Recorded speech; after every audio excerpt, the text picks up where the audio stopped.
We have not completed the 4th unit. Actually, I have not given any questions test for you. This week it will be there. I thought of combining 2 units. Instead of writing many questions from the same unit, you also don't know what to write.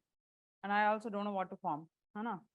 How to frame these questions. So I am giving 2 units combinedly for you this time. Okay. So I've evaluated some of your answers. And I found it's very good, like you are thinking in different manner. Some has to correct, and I'll also send the corrections for you. You can also come and meet me if you do have any other doubt, okay?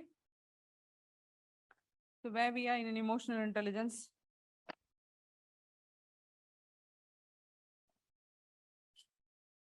Today's holiday, forget everything, huh? So we have completed, no, we are about to complete. There is one more topic, application of emotional intelligence in administration and governance is your topic.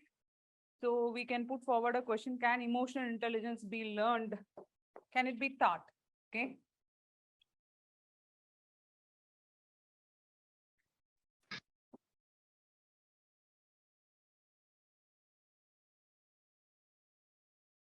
I made you to write, no, last class, continuously you have written something. So you are going to make use of those notes which you have done. I asked you to revise one time, for the classes. Do you remember that? No, we are going to use that only today. Okay. For that only I made you to write. And the forthcoming classes, you will be writing less because I'll be forwarding as notes to you. Right? So now first we will start with some terms which you have to take definition also. Emotional maturity.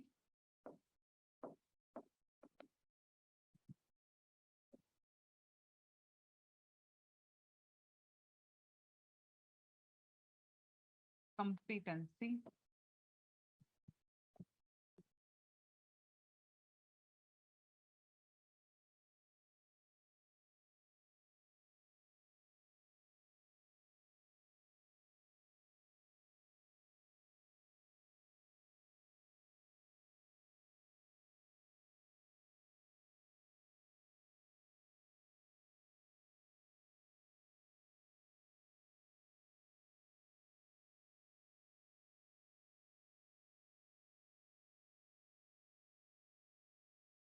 So what is the meaning of these terms? You can see here emotional competency and emotional quotient.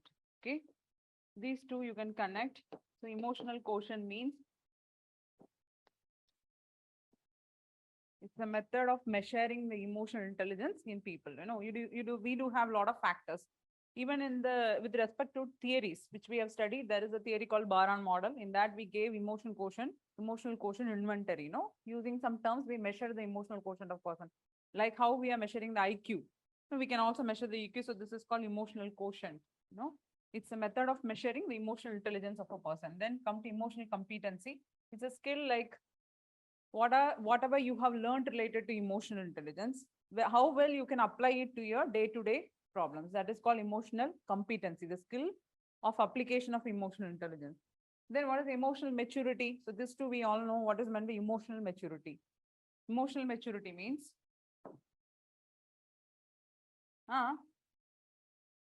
control our emotion. Okay, so this is something like where when we know the emotional competency is the application of emotional intelligence in our day-to-day issues. So the emotional intelligent, how an emotionally intelligent person will behave, that is called emotional maturity. And this person will possess 3 important values, okay, like responsiveness, responsibility, and resilience.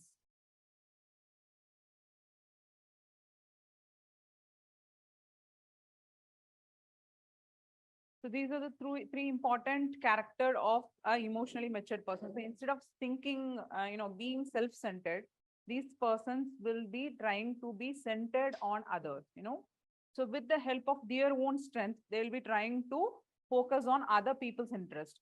And they possess these 3 important values like responsibility, responsiveness, and resilience. And what is meant by resilience? We know responsibility and responsiveness. Now, what is responsiveness? It's a way that you are responding to other people's needs. And what is resilience? Now why so sad, all of you? New Year is another 5 days are there, no? 5 days or more for New Year. Now only thinking about New Year party and a lot of people are absent. I know that it happens in the last 5 days. And you come to the New Year mode. The mood comes only, it thinks about New Year. Now you all celebrate or do not celebrate? You don't celebrate, that's why you're here. Huh? Huh? So be, interactive. Otherwise, you feel very bored because here many of your friends are not there. Yes. So keep yourselves engaged. What is that? Hmm?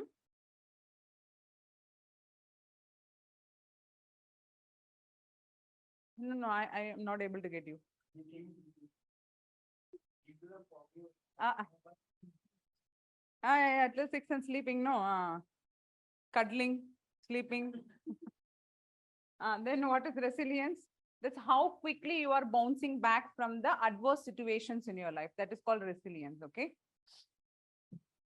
What is emotional labor? This is a term which is defined by an American sociologist.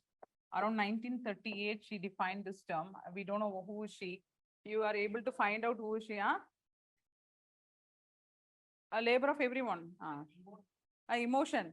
No, it's not like that. Actually, there are certain jobs, we are doing. We are involved in certain jobs where we are, we have to smile at some places, even though we are not happy. And trying to, force ourselves to bring up certain emotions to suit the job situations. For example, you take an air hostess. So what happens when you go to a flight? How she behaves with you? She's always smiling. She's always saying yes, sir. And she's trying to, even if you are very angry, she's trying to calm you down. No? So that means, it doesn't mean that she's a robot or she doesn't have anything, of her own likes and dislikes. If somebody is trying to hurt him, it doesn't mean that she don't get hurt. It's that she's trying to suppress those feelings of emotions and trying to invoke certain emotions in order to satisfy the job requirements. That is called emotional labor. Not only there, you take a hotel management, there are certain jobs which try to serve the people, service oriented sectors. Take all those people who are there, will try to bring this, and especially women. Sometimes this American sociologist, she coined this term emotional labor, and she said that women are made to do so even in her personal life. Not only in the job. You just take away the men, but in the personal life, women, even though she is not good, even though she is not happy, she is made to have a appearance that she is happy only, in front of the in-laws, in front of the, mother-in-law. She has to behave like that in certain situations. So that's how she coined this term. And in emotional manipulation is very negative term. See this, as we saw social influence, in the second unit. What is social influence? We are trying to influence the other people and trying to change their beliefs, thoughts, behaviors, everything according to us, according to what we want to be.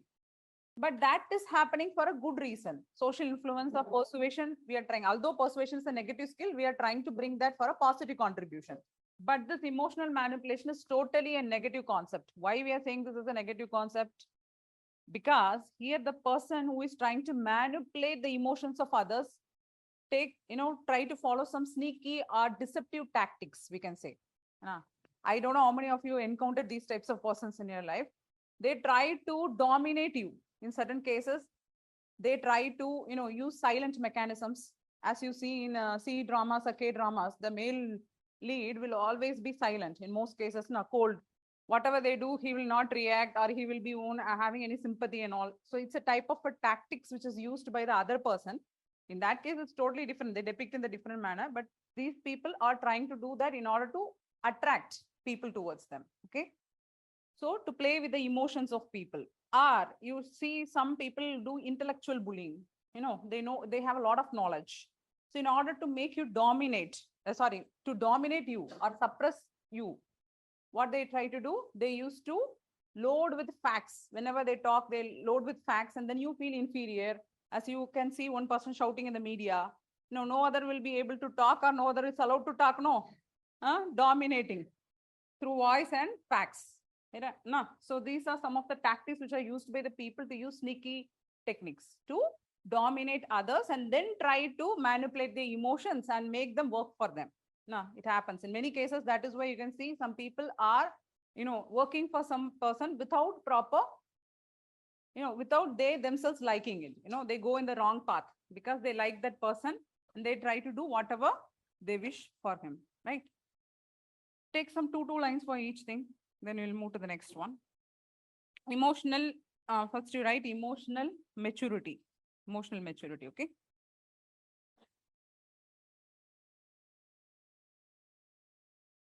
Yes. It means, emotional maturity means being centered in yourself,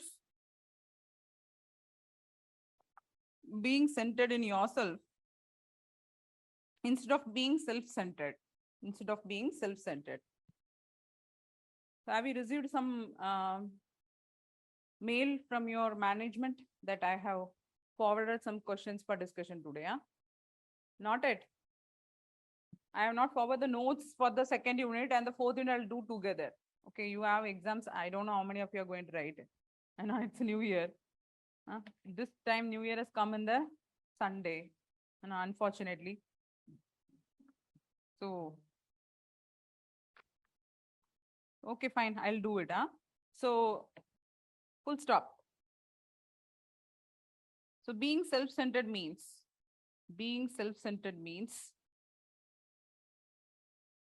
that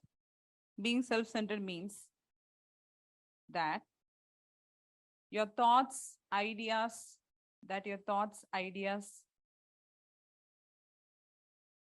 actions and conversations,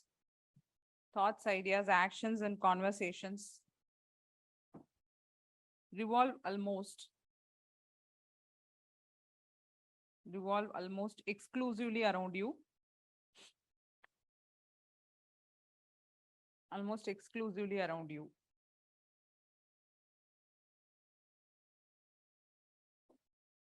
But being centered in yourself means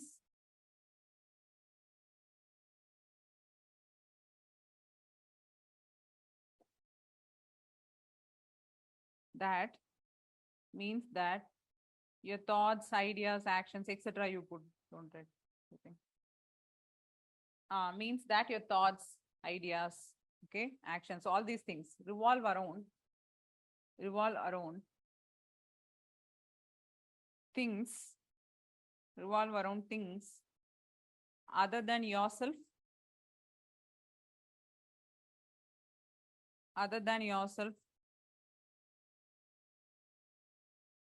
but you draw strength from,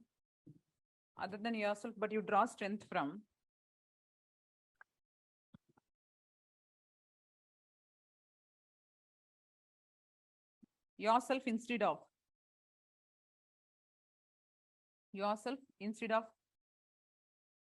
from others. Then you put this diagram. An emotionally matured person has 3 qualities. You put that triangle, then mention that 3 points. Okay, so when you're writing an answer for emotional intelligence, try to use this word wisely. Now, some mistakes also I try to note it, that, some of the students are trying to connect with the keyword, but you're just giving the keyword there. That means you're just writing bluntly, emotional maturity, full stop. Responsiveness. Okay, so it means that you have to connect it with the question. No, it should not be alone. Like the word should not hang somewhere inside your question. You should have a connection with the question, with your answer. Try to do that. Complete that word. Okay, don't write, don't just define that word. Don't just give that word. And then sometimes what people make mistakes is that when I give a question, they try to bring all the words which we have learned in the classes. But you're just giving the definition of that. Please don't do that. The question does not demand definition of the word or something. Use 2 or 3 words, that's more than sufficient, but that word has to get connected inside the answers, and I also asked some of your friends to share their answers with you. Please have a look of that, in the first unit test, which we have already kept. Just take that question, take that answer, just read once. You just get an idea like how the answers are formed, that's some people I have mentioned. Even that Savita, she's another girl, like, very good. Her answers are also very good. You can just take and then read it out. Even Utsab has done differently. Some innovative ideas. Now, every student, I am seeing some different way of approaching the same questions. Some names also I don't remember. So those you have written and I have given just very good or without any corrections, please share the answers with your friends. Let them have some idea about the answers, okay? Yes, then take the next definition. Emotional competency. Emotional competency is a learned capability. It's a learned capability based on, it's a learned capability based on emotional intelligence. Based on emotional intelligence. Based on emotional intelligence that results in outstanding performance, that results in outstanding performance at work. Outstanding performance at work.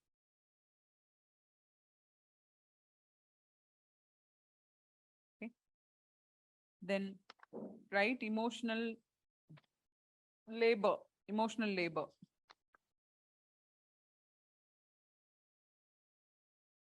Put an hyphen and write.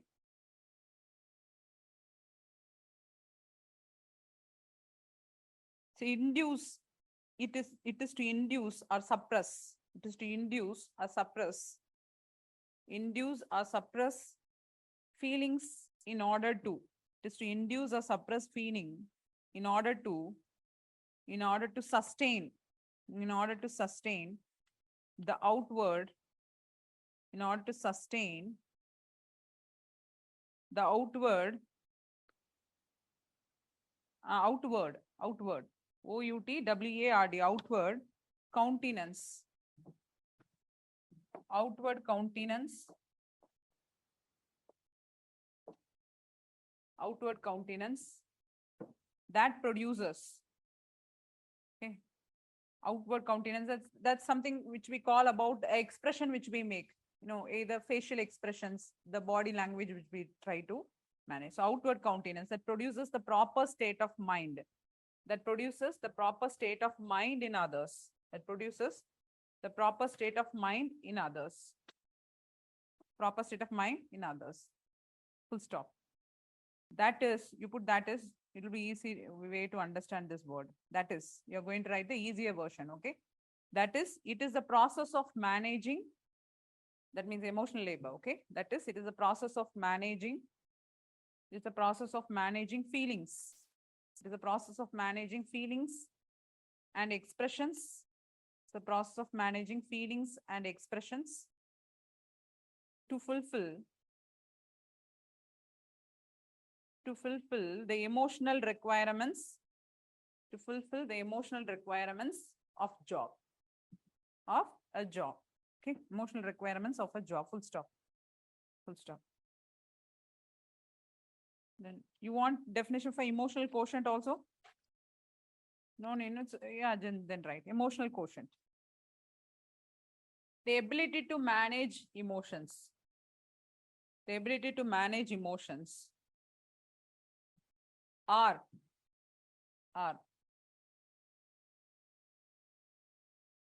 The ability to manage emotions, OR. The ability to, the ability to express emotions is measured through. Okay, it's measured through the emotional quotient. Emotional quotient, which consists it's the ability to manage emotions or the ability to express emotions is measured through emotional quotient, okay, which consists of various components. which consists of various components like emotional expression,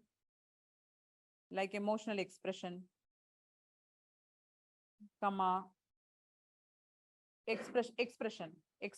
emotional expression, comma, flexibility, comma, stress tolerance, etc. Okay. So these are some of the components. Stress tolerance, etc. Have you written till this?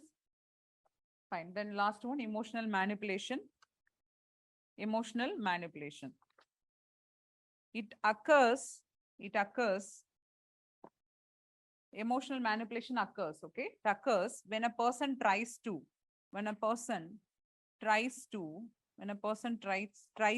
gain power, or control,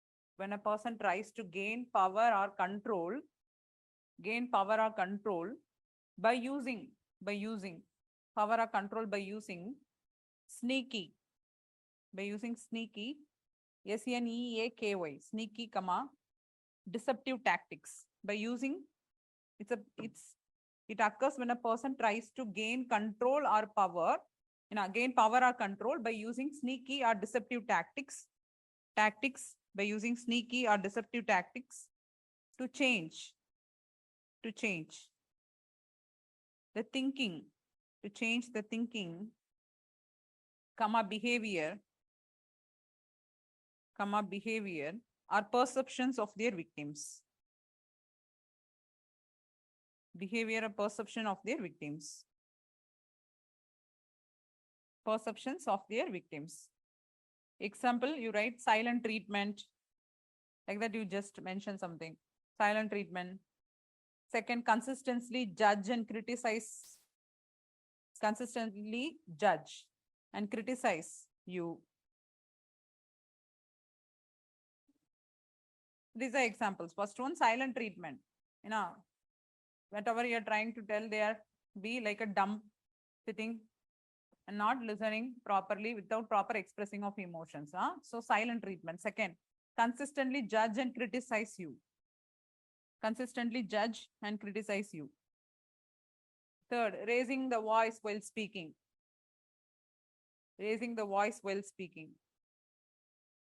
To make you quiet. These are some of the tactics used by these people. Intellectual bullying, like this, you can mention some terms. So intellectual bullying, etc. Now, we asked a question, for that we gave some words here. We can use these words when you're writing the answers. So can emotional intelligence be learned and can be taught? So yes, as any other skill, emotional intelligence can be learned and can be taught. That is why it is kept as a separate chapter for you. As a civil servant, you also should possess the skill in order to make a good decision.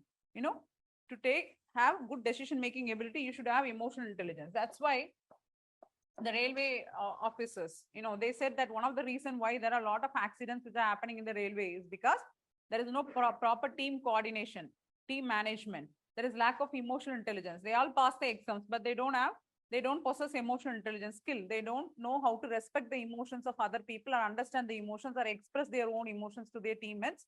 So that's how there is lack of coordination and cooperation among the team. And this leads to a lot of accidents. So this is how they concluded and sent them to study the emotional intelligence, to get trained in emotional intelligence.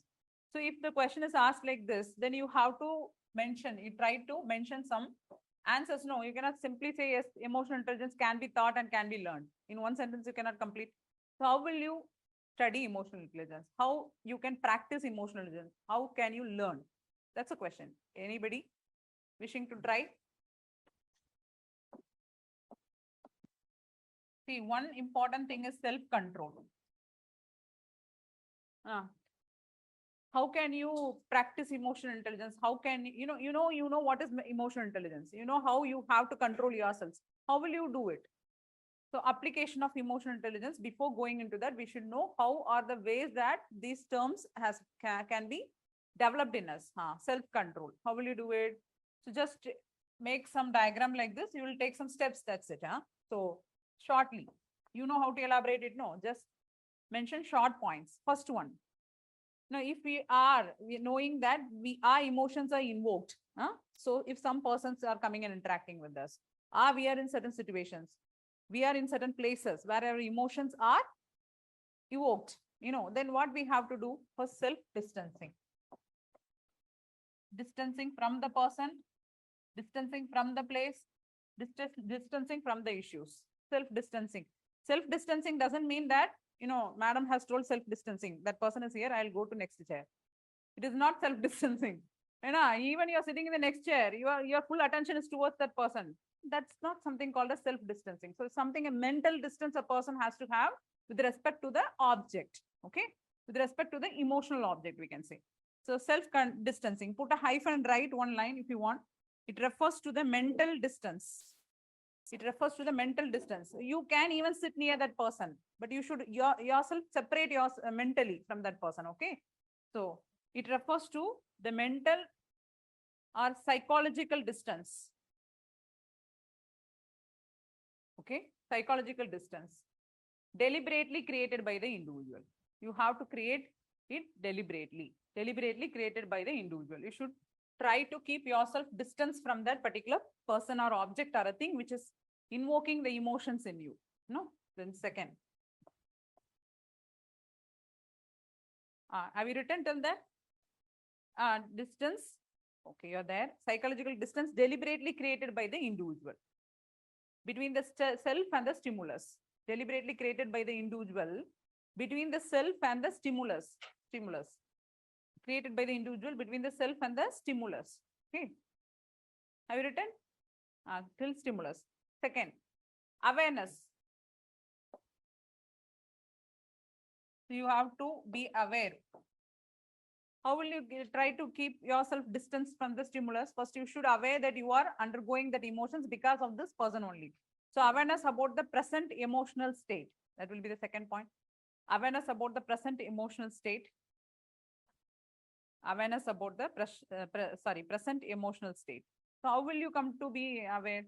Now we also saw a lot of components when you are studying emotional intelligence components, in that identifying, understanding emotions. So how will you do that?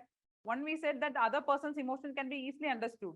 How will you understand the other person's emotion? Through facial expressions, through the way they are trying to, through their behavior exhibited by that person. We can easily understand they are not happy about the way we have spoken or something. So we can easily understand the emotion of that person.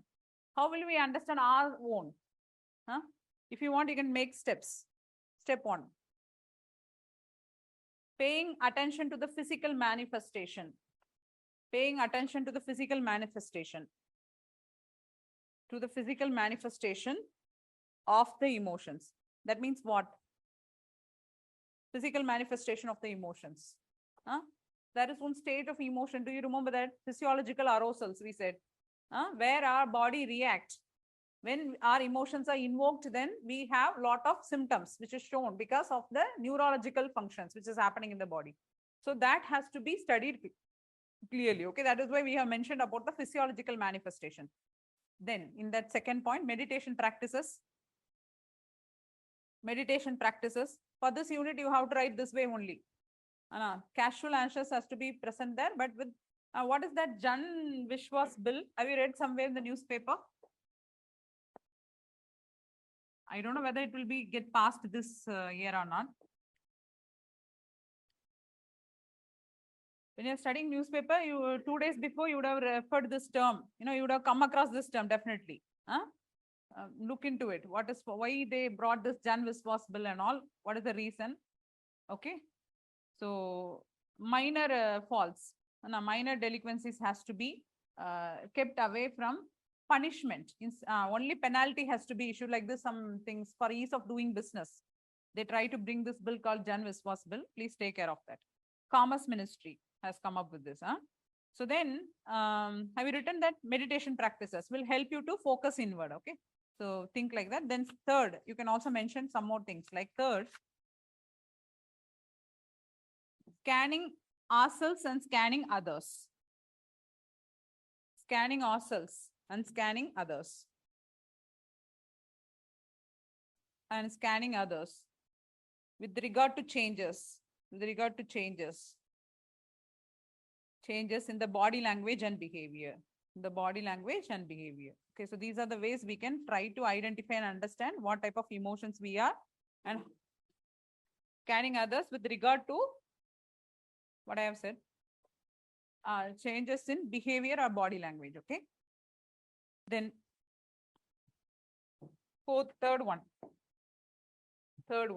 point, how we can bring self-control. So we are now aware about our emotions. Then we have to determine the underlying causes. Determine the underlying causes responsible for the emotional state. Determine the underlying here, third point. Underlying causes. Determine the underlying causes for the present emotional state. For the present emotional state. How will you determine the causes? We also saw some examples when we are studying about attitude and all, explicit, implicit attitude. In that I told that sometimes, irrespective of the situations you are in, you come under emotional stress. As a person who is there going to dine with his friends or into the theater or movie theater, suddenly like he comes across some voices which is, he feels uneasy and he is under emotional trauma, emotional stress.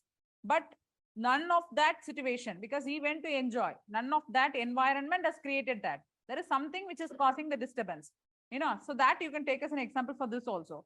First, this person is under emotion. He has to get aware that he is under the emotion because he is becoming nervous. So his heart rate increases and even the BP shoots up for him. But how will he understand what is the reason for this emotion? The reason is not in front of him. The reason is somewhere in that environment. So tracing that steps, what is happening? What made me uneasy? Okay, so there might be, then he realizes that some voices which he hears has some connection in his past life. That is why he is getting uneasy when hearing that voice. Right, so this way we are trying to find the underlying causes. Then fourth one, adopting measures. Fourth one, adopting measures for getting control of emotional state. Adopting measures to get control of emotional state. How will you control the emotion now? Can you suggest some steps for me? Adopting measures to control the emotion. Put one like this. Break. Take a break. When you feel that you are not normal, something is going fishy, then what you have to do? Something is miss. You yourself. What? Now you want break? Some discussion going on there. Deep breathing exercise. Okay. So like this, you can say, you can take an immediate pass. Instead of break, you mention immediate pass. Pass, PAUSC. So you have to self-distracting. Yeah, you're distracting yourselves from that place. Very good, very good. Instead of seeing the classroom, if there is a window, you can see outside. Because now you are under emotional stress. Mental fitness. That's the word you told. What is that mental fitness? Control the emotion. What is meant by mental fitness? You are coming to tell. That is my question. I don't understand because having high emotional intelligence. How that's the question. No, you have high emotional intelligence. How a highly emotional intelligent person will behave? If he is under emotion and how if we are under the emotions, we are under emotional stress. Somebody has invoked our emotions. In the family itself, you see, what we will do, we have to vent our anger. Somebody has talked badly about us. We have to first completely prove that we are innocent and we are a good person. We try shouting at them.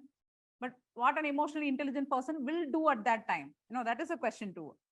So first you write, have you written that immediate pass? From within and outside also. You have to completely stop yourself from what you're doing, concentrate within you, control you. Right. Then second, adopting. So like, for immediate pass, you can put a hyphen and mention something like deep breathing exercises, relaxation techniques. Fourth point itself you want. What is the fourth point which I have mentioned? Adopting measures for adopting measures to gain control of emotions. Okay. Adopting measures to gain control of emotions. In that first point, take a pass or take a break. Put a hyphen and write deep breathing exercises, relaxation techniques, doing yoga, listening to music, etc. These are some of the exercises which you can use. Even talking to family, talking to friends. We do have some list of friends. Whenever we feel down, we call them and they will engage us very nicely. Then our mood again shoots up. Back. I am back. Then second in that, adopting an internal locus of control. Adopting an internal locus of control. Internal locus of control. And not blaming the external factors. Okay, not blaming the external factors. And not blaming the external factors. So adopting an internal locus of control and not blaming the external factors. An emotionally intelligent person will never blame others, okay, for the emotion which he is undergoing. He will always try to locate what is the reason. There might be some reason which made me like this. So he try to find within himself, no? That is in adopting the internal locus of control. Then third, having a positive attitude. Having positive attitude. Optimistic in character, no? Positive attitude, hope and optimism. Hyphen, hope, optimism. These types of people, even though they are under emotions, they try to come out of it. Okay, so having a positive attitude. Do you remember that when we are discussing the ego defensive function, we also mentioned about sublimation of projection, where even the negative emotions can be made to work for us. Like when a person, even if he is in anger, he try to concentrate and do the work, complete it faster when he is than he is in a normal mentality. Even in some films also they are showing that a person when he is angry, seeing the girl he likes with another person, talking with another person, he becomes very angry, he shoots bullseye, arrow. Still that he will make mistakes, lot of mistakes. Now he want to beat the other person and he imagining that bull to be the face of the other person and try to shoot it in the eye.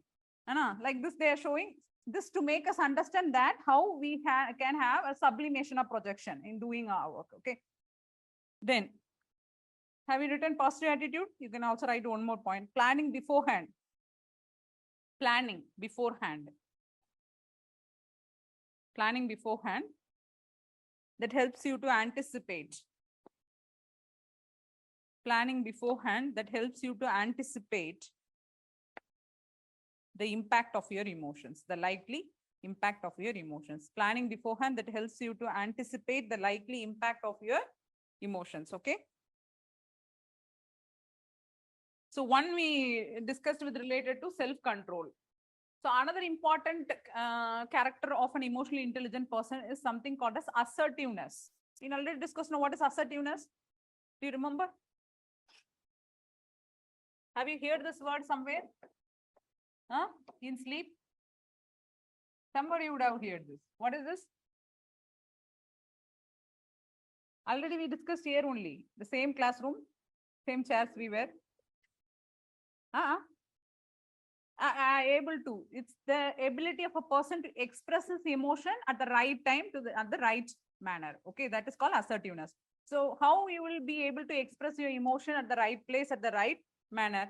So there we have certain things which you can note. Number one, small points only. First, you have to be aware about your emotions. Being aware of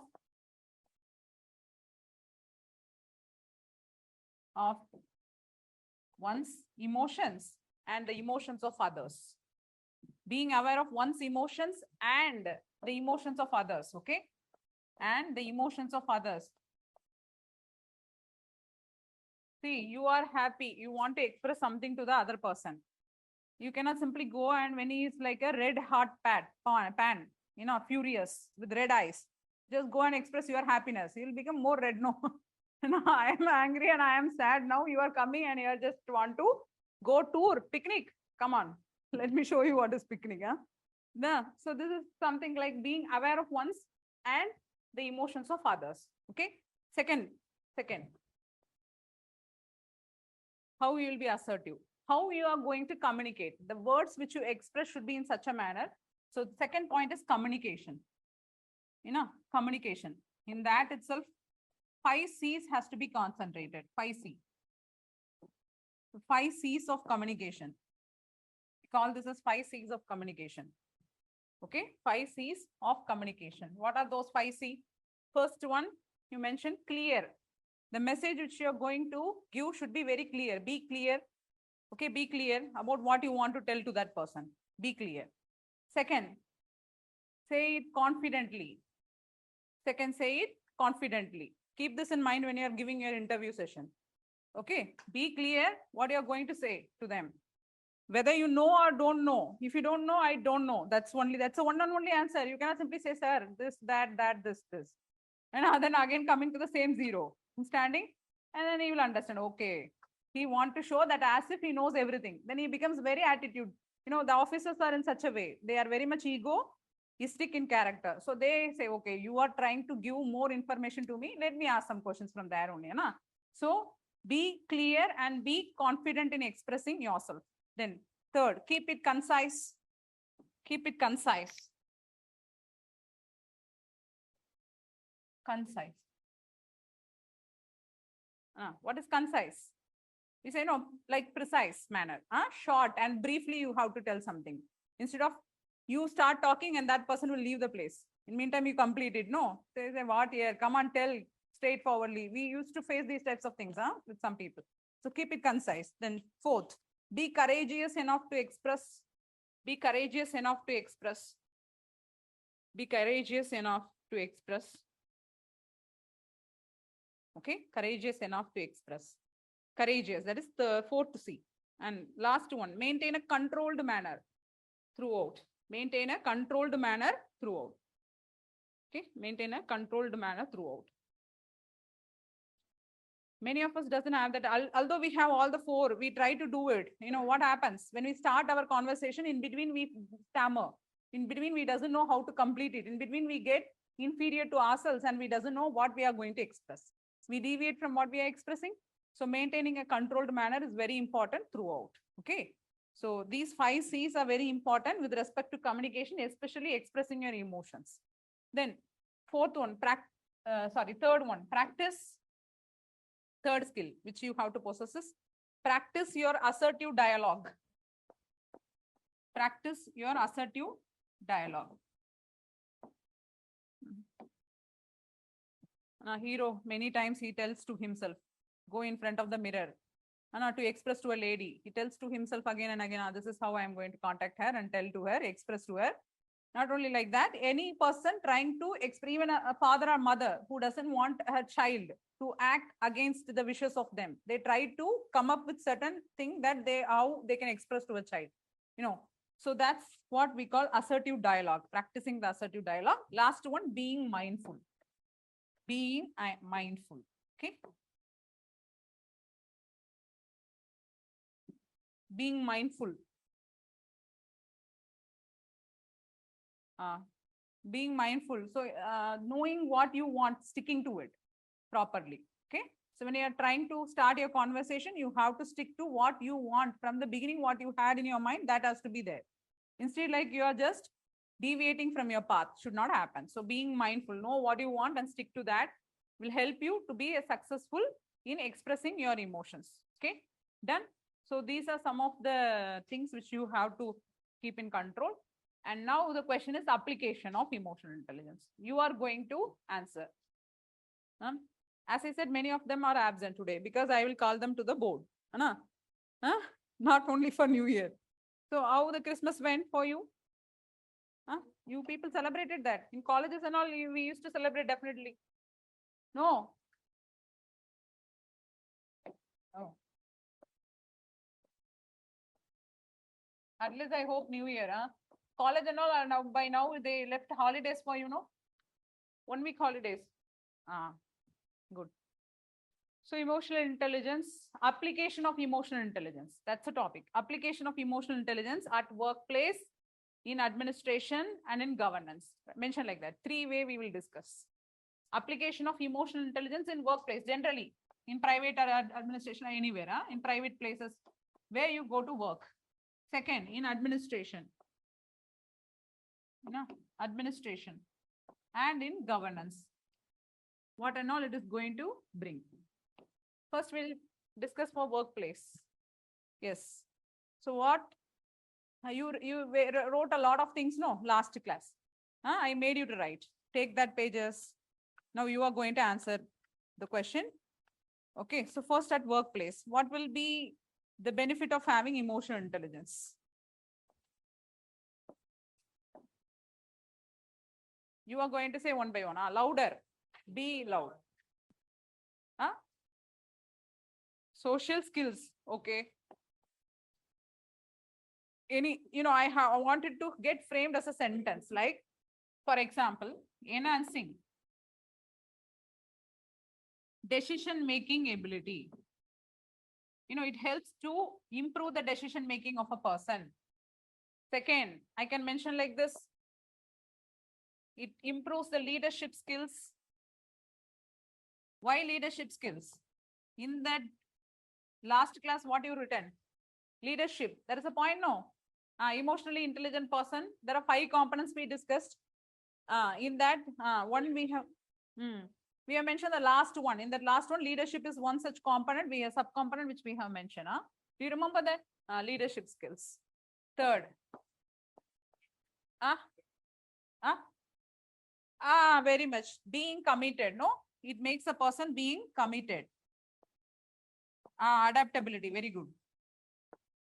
Being committed, okay, to the organization, to the work.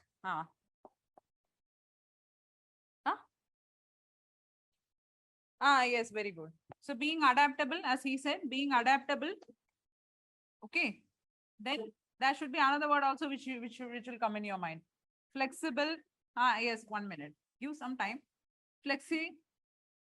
Flexible. Okay. Then as she said, empathetic.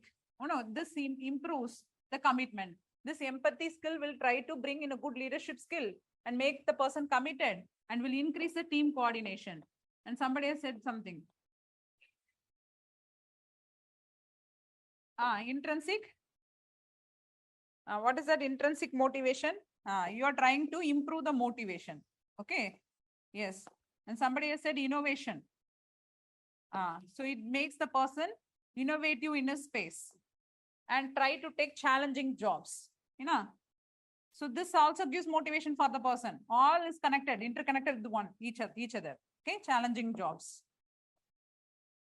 And it makes him keep committed also. Some people not get committed for money. They get committed for the thrill in the job. Building bonds. Empathy, team coordination. You can also mention here only building bonds. Any other thing? Very good, very good. Managing conflicts constructively. Service orientation.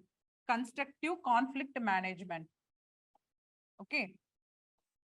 So what it will help? In the private sector, we cannot mention service. The other sector, it will work. But you can mention that since the person is service oriented, he will help his fellow workers, helping others. This mentality will develop. Any other thing which we have left? Stress tolerance. Very good. Stress tolerance.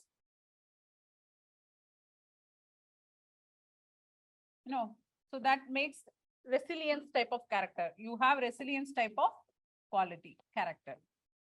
Increases the resilience. So that any other thing which we have missed, like this you have to add. You already have the points with you. So in future, if you want, you can take some points from there, put it here. That's it. For that only I made you to write those things with your own hands. Now you keep it in your mind. No, it is stored in your mind. Use it. Whenever they're trying to ask what the emotional intelligence will do, what is the benefit of having emotional intelligence? That is the one and only points which you have to go through. So you can take from that small points you can make like this. Okay. Employee engagement, increases employee engagement, increases his commitment. Like this, we can write some flexible, adaptable, innovative, creative, tolerance. It increases, as she said, stress tolerance. You can also say tolerance towards other people. Leveraging diversity is one such point which we had taken in the last class. Do you remember leveraging diversity? So all these that. Then innovation and initiatives. As a team leader, he has to bring new initiatives to the people. This increases the leadership skills also. Okay. Done? Have you written? Please take down the points. After completing, we'll go to the next topic. That's it. This is emotional intelligence at workplace. What emotional intelligence will bring in workplace? And if it is asked in personal relationships, how will you represent this? See, everything cannot be taught in the class. I can give you some ideas how the questions will be asked, how you have to answer. Same, from there only you can pick it up. In personal relationship, how it will improve. You have empathy, so you are able to listen, no, to other people's problems. You will understand them, building bonds. The bonds get stronger between you.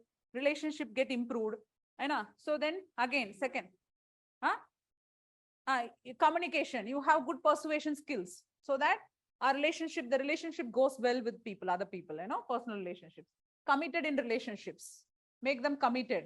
Make them adaptable to the situations, flexible to the problems which they face in the personal life. Like this, you can bring some points related to the personal life. Okay, between people, between personal relationships, right? If the question is asked like that, you should know how to answer. Then next heading. Seventh one, motivation. Motivation. Okay, write it, then we'll go.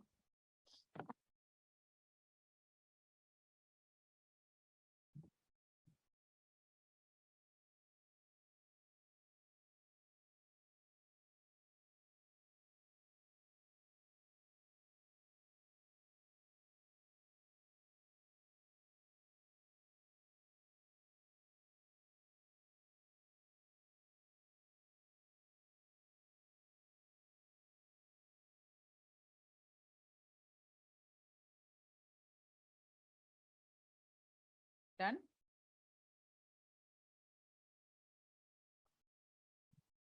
Team coordination, building bonds. Any word you can use. Even there are many, much more which are remaining in that theory, under the theory. We have given only some points here. So, done, over, everybody? Okay. See the next one, next heading, you just give emotional intelligence and administration. How an administrator will function if he's having an emotional intelligence with him, if he is an emotionally intelligent person, how he will behave, what are those benefits he will get in his work. That only we are going, right? Again, you can just have like this or any other diagram you can give. Yes. Yeah, it enhances the leadership skills. So again, team coordination is very important with related to administration.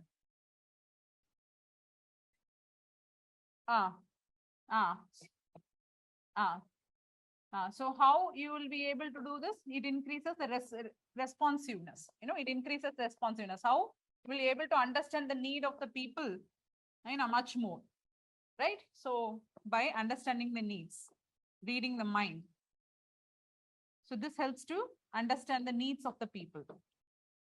Responsiveness. Then, so you are using the emotions for completion of work. Okay. So what is this called as? Emotional utilization. Okay. Again, we can write it enhances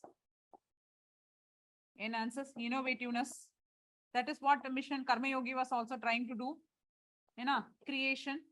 So it improves the decision making ability.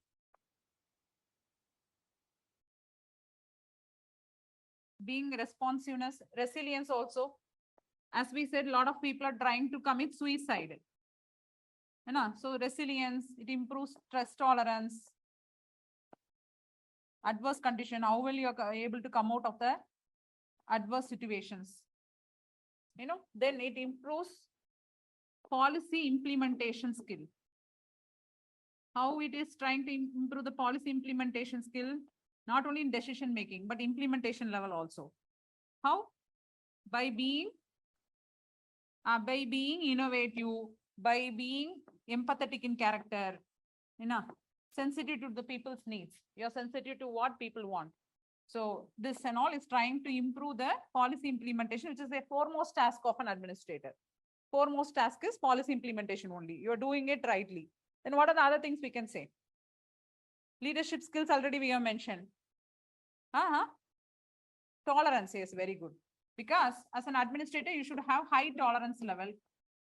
Tolerance with various group of people, various diverse people from various diverse background will come and meet you.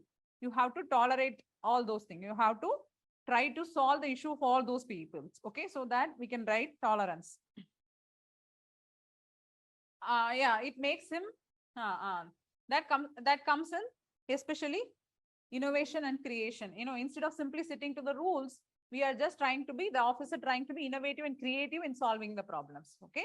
So he is trying to act on the basis of role instead of rule. What is role? His role is to serve the people. He is trying to do it properly. Then again, we can say this will reduce corruption also. Why we are saying it is reducing corruption?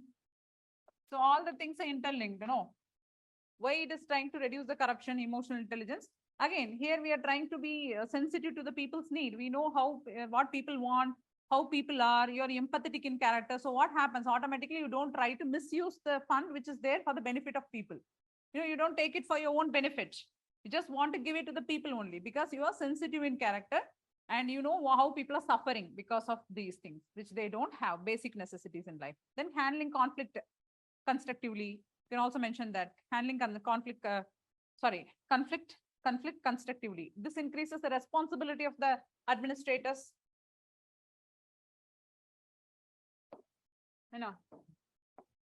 Responsibility. So being emotionally intelligent person is responsibility also increases towards the people, and handling conflict constructively also. Handling conflict constructively, because if his team is not coordinating with each other, how will he implement the program? Then outside coordination is the second most thing which is required. First thing is team coordination is important. So handling conflict constructively is very important to maintain the team coordination. And especially this comes out when a person is responsible, okay, towards the task, right? Then trustworthiness, conscientiousness, like this you can mention some terms also. You know that in the theory we have mentioned about trustworthiness, mention that trust, it increases the trustworthiness. Main thing is that an administrator has to build trust and confidence with the people. So how? If by being an emotionally intelligent person, he will try to bring trust, try to build trust between the people. And communication skills, it improves communication skills. That is another skill which an administrator has to possess. No. So most of the problems which comes will be a very sensitive issues. You have to communicate with the people, persuade them. So it increases communication skills. Constructively,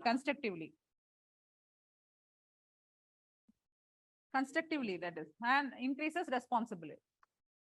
Okay. Then you mentioned that one more point, better anger management.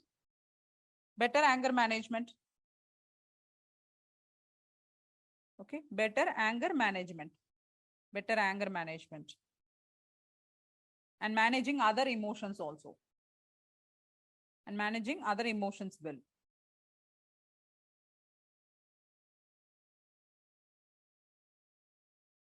Okay. So this tolerance you have mentioned, that means you are managing different kind of people. So trying to manage different and unreasonable people in work. Okay. So you can mention like that if you want. Enhance, brings amicable work environment, work culture. Another point if you want to mention this. It improves, say I'm writing here, it improves work culture. Put a hyphen and write, it brings an amicable work environment. Amicable, A-M-I-C-A-B-L-E. It is amicable work environment. It means friendly working environment. Okay. Amicable work environment. It improves the work culture. It reduces the corruption. Everything will be get connected here. There is a lot of connections. That is, it improves, proper utilization of public funds. Okay, like this, it will get connected again. An administrator who have emotional intelligence character will properly utilize the public fund which is in his hand. Okay, for the benefit of people, right? Then this will try to improve the work culture and effective service delivery of, it improves, it brings in 3 E's. 3 E's. What are 3 E's? Efficiency, economy, efficiency, and effectiveness of service delivery. Okay. Then all this, what is they are coming to tell? This results in good governance. That I expressed in one word, that is corruption. It reduces corruption means I expressed in one word. But here all the terms are interconnected. Okay, you have to understand like that. So like this, have you written all those things which we have done here? Have you done? Okay. Or you need time? 2 minutes. Finished. Some people are writing. Just complete it. So like this, you have to know how to connect with that point. Point only we have given. You should elaborate it. You cannot simply write like this in the exam. If they're asking for 10 marks, then you have to say how he is trying to enhance innovation and creation. By having an emotionally intelligent character, he will try to face the pressures in his life. And when you're trying to face pressures and when the emotions are not clouding your vision, your brain will work in an extraordinary manner. No? So the emotions, if it is controlled, then we will get innovative ideas also. Now, we try to think differently and we solve the problems. Decision-making skills will improve. Like this, we have to connect and write. Okay. Like what I have done here. For corruption means how corruption is getting reduced all through all these things. Right. Mm. Mm. Mm. So, yeah, okay. But what is that? Huh? Instrumental conditioning. Here we are asking how it is improving only. What are those application of emotional intelligence only we are trying to do. We are not asking that how you will improve the emotional intelligence at workplace. Then you can use that. Okay. So here we are trying to mention what are the uses or applications of emotional intelligence at work. So Nina tried that point in that manner. But at the same time, you can mention like the team coordination, leadership skills. How you, as you said, how the leader will improve the leadership skills by giving gifts, appreciation, not only gift in kind or cash, you need not give. You just appreciate the person, the team. You've done good work. Many of us don't have that character. So then what happens? The team members will feel happy. He will put another 100% effort in his work. No? Yes. So collaboration and cooperation. That you can use as a team coordination. That you can use collaboration, cooperation. Like this, you go back to the theory, pick up some points, try to put here. Endurance, trying to be toleration in character. That is the endurance level. It increases the endurance level. Now, have you taken this? Now, next topic, emotional intelligence in governance. Governance also includes administration. But this here we are going to mention only related to policy formulation because already we have mentioned about policy implementation. Administrators are responsible for policy implementation. Here we are going to talk about the policy formulators, want to formulate the policies, schemes, programs to us. Okay, so what are those benefit they get emotional intelligence in governance? First, very good. Objective in policy making, objectivity, following objectivity in policy making. Mention that objectivity in policy making. Why? Here you are not favoring any community or any group or any individual. Now government is running in the interest of one person. We cannot talk here. Nowadays they are making it popularized. Negative comments are going on in the social media. Now when we talk some words, they are saying don't talk politics in the classes. Parallel government is running. Policies are made to benefit one particular community, one particular group. So same way in various countries, the interest of some groups are served by policy making. So that's why objectivity in policy formulation will be followed if you have emotional intelligence. Better policy making, you can mention it in common word, better policy making. Okay, so through having emotional intelligence, you will try to involve in better policy making. How? Following justice, following objectivity, being empathetic to the needs of the vulnerable sections. Not one particular section, not your family. Towards the common man. Okay, then being a second point you mentioned, being a socially responsible person. Being a socially responsible person. It brings in social responsibility, It increases social responsibility. So being a socially responsible person. Okay, handling conflicts constructively. When your own party does not support you in passing of a bill, what will happen? Handling conflicts constructively. You can see in the parliament, every day fight is going on. Either through words or physically also sometimes. So handling conflicts constructively. Then, next point. Can understand and empathize. Can understand and empathize the needs of vulnerable section. Can understand and empathize the needs of vulnerable section. The needs of vulnerable section. Who are called vulnerable sections? I'm trying to tell vulnerable sections. Not women, not only women, children, and Minorities are there. So all with respect to the situation, there are some group of people who are called vulnerables.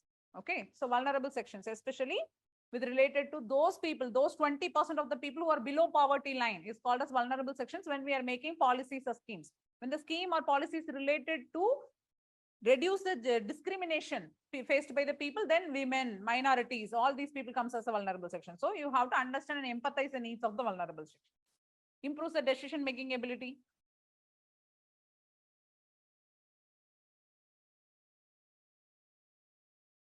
Okay, enhance leadership skills. Enhance leadership skills. Forming innovative. So it increases innovativeness and creativity. So it brings in innovative policies. It results in innovative policies to address different issues. Okay. Innovative policies. Then enhances work culture. Enhance work culture. And proper utilization of fund. And proper utilization of public fund. That's the main thing policy formulator should have. It enhances work culture and proper utilization of public fund. So this will bring in, this will try to reduce corruption also. Okay, corruption. You can also say that this will create a positive impact on the society also. An emotionally intelligent policy maker, the way he's formulating the policies, considering the needs of all vulnerable sections, what happens? This will create a positive impact on the other people who are trying to, be in the same field, or the policy implementation, or even in the society itself. No? Right. So with this, we are ending the 4th unit. Today we'll start the 3rd unit also. Before that, we'll discuss the questions. I hope you have not received it. Have you received? Please check your mail. I asked to forward today only. Okay. So I'm forwarding to some of the students with whom I have here. Please forward to your friends also.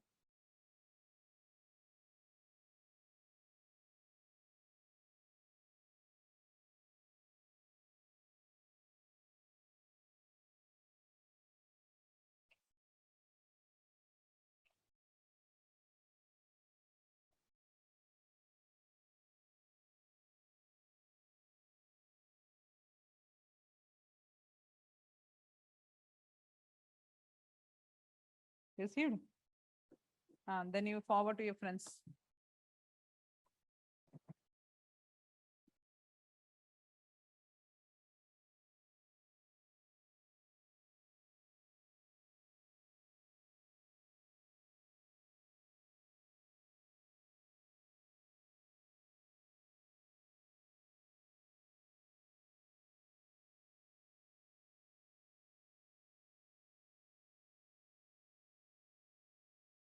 Open that, all of you, so that you are not write. Even the 2nd unit question, which I did not forward to you on that day, has been here in this document. Now, received it, everybody?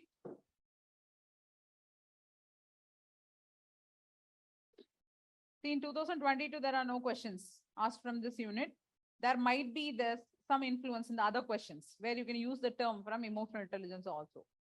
Now, in 2021, there was a question. Life doesn't make any sense without interdependence. We need each other. And the sooner we learn that, it is better for us all. So it's talk about Erikson has given this quotation. So what's the underlying meaning of this quotation? So they will ask what this quotation mean to you. You have to predict this quotation. You have to give some answers. So what is the underlying core, underlying idea? Have you received, all of you? Received? No? Okay, good. If you're not, please tell me. Fine. So what is the meaning of the first question? 2021 question, you can see unit 4, come to unit 4. I think first unit 2 questions will be there for you. Then come to the unit 4 question. 2021 question, what is the question? Yes. So now you all have. Now what is the answer? What will the answer given by you? How will you give answer for this question? What they are asking? They don't ask, give what is emotional intelligence. Very rarely there are questions will come. But they will never ask you directly what is emotional intelligence, why we need emotional intelligence. These types of questions comes very rarely. They ask in this pattern only. See, life doesn't make any sense without interdependence. We need each other. That means what?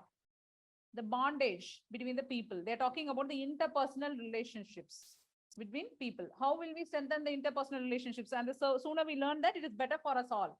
That means we should know how to maintain our improve the relationship with other people. How will you maintain the relationship? That means they're talking that about emotional intelligence, the social skills of emotional intelligence.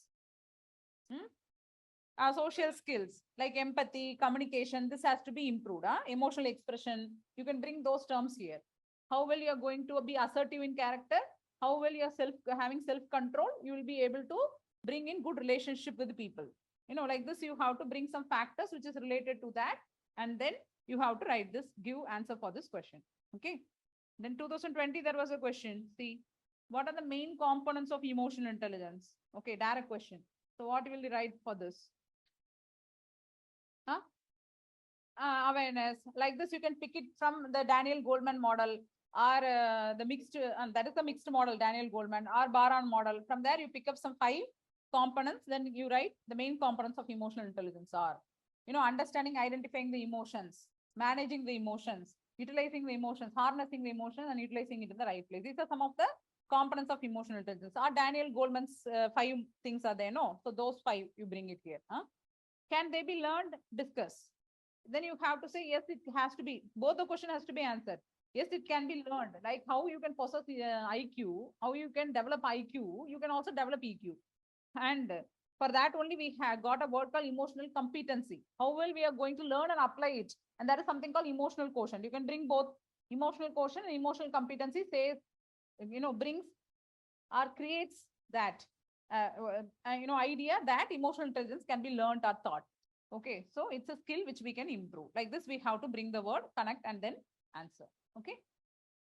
Then what the following quotation mean to you? Again, they asked a question like, a system of morality which is based on relative emotional values is a mere illusion, a thoroughly vulgar conception, which has nothing sound in it and nothing true. Given by Socrates, it's a quotation by Socrates. They don't want to write about Socrates. Here, what you will write? Again, it's something related to emotion intelligence. See, nowadays they are asking questions connecting emotional intelligence in attitude, connecting emotional intelligence in ethics.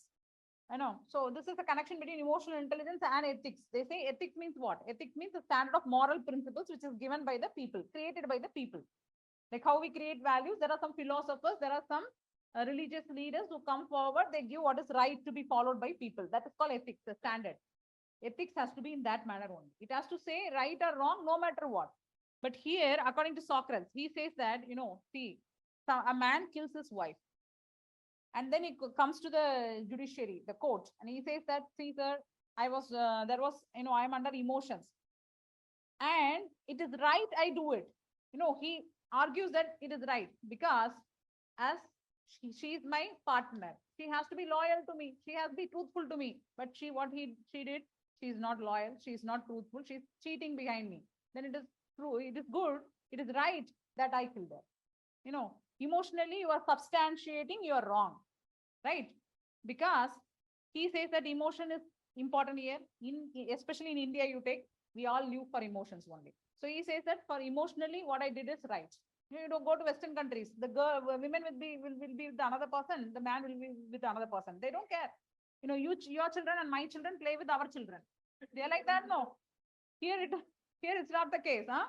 So that's how they try to answer. If something happens, then they say, see, because my emotion are hurted, I behaved in this manner, and it is right according to me. So that's why Socrates says no. Such a thing will completely end in chaos. Every person will try to substantiate his wrong based on a situation, based on his emotions. So especially it is talking about emotional subjectivism. Ethical subjectivism. So he's against ethical subjectivism, where every person derives something which is right and called a system of morality. These are called moral standards. According to me, this is right only.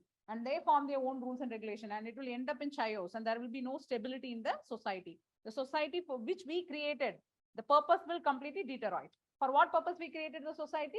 To bring peace and stability and social harmony, so that one person who is strong, as per survival of the fittest theory of Darwin, one person who is strong can survive beating the other people around, take whatever he wishes from them.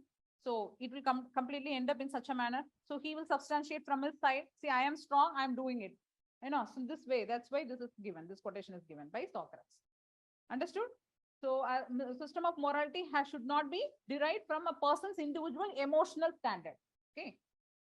2019 question was there. So you have to mention emotional in this question. On the Socrates question, you have to bring ethical subjectivism and ethical objectivism has to be given from the stand of emotions. You cannot simply say on the stand of emotions, we cannot evaluate things.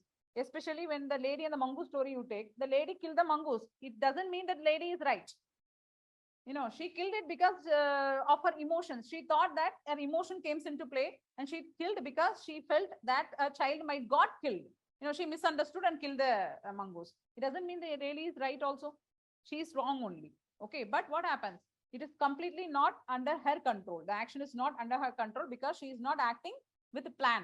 No, plan A, plan B, plan C. I will kill the mongoose in this manner. Immediately it has happened.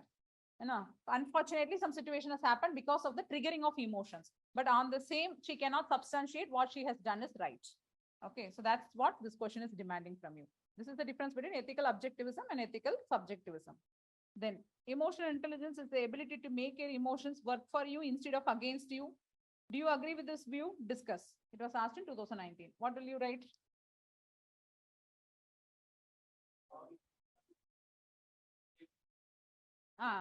That is a question. No, question is saying definition of emotional intelligence. Emotional intelligence is the ability to make your emotion work for you instead of against you. That is something called as emotional management, which we do. Instead of controlling your emotions, expressing it in the right place at the right amount. So expressing the right way. So do you agree with this view? That means they are asking, they have given the definition of emotional intelligence to you.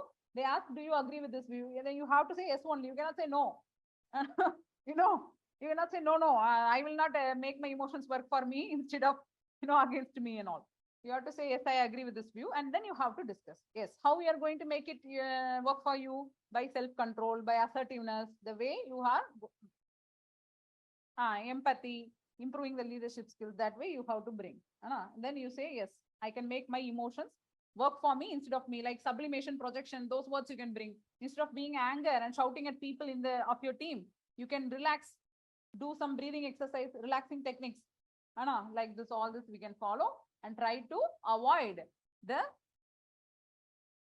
stupid actions which we do due to emotions. No, we end up in stupidity actions only when we are emotional attack, under emotional attack. Then 2017 question, how will you apply emotional intelligence in administrative practice? Direct question. They asked, how will you apply emotional intelligence in administration? Now, anger is, 2016, there was a question. Anger is a harmful negative emotion.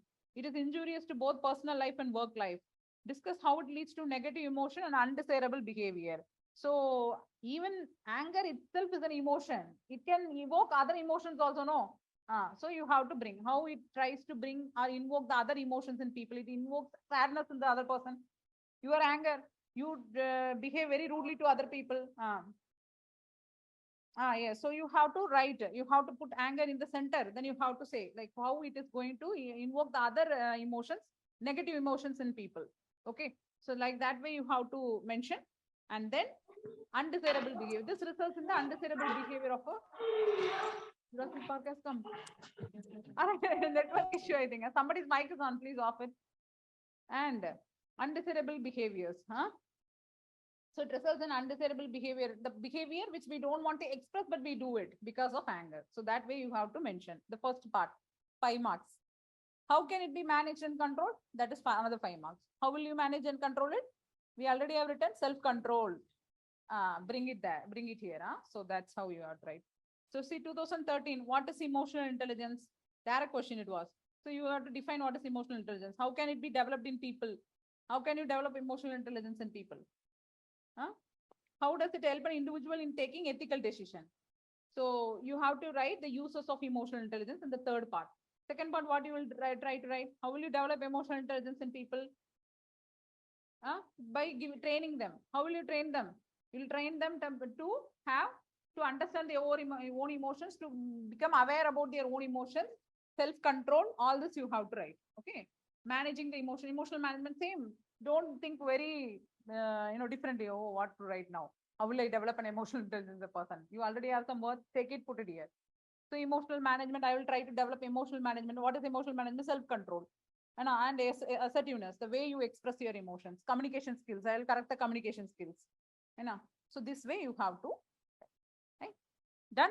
So these are some of the questions which appeared from this chapter. Who is Santanu? Some person in the name of Santanu is present here today? No. And his answer is very simple.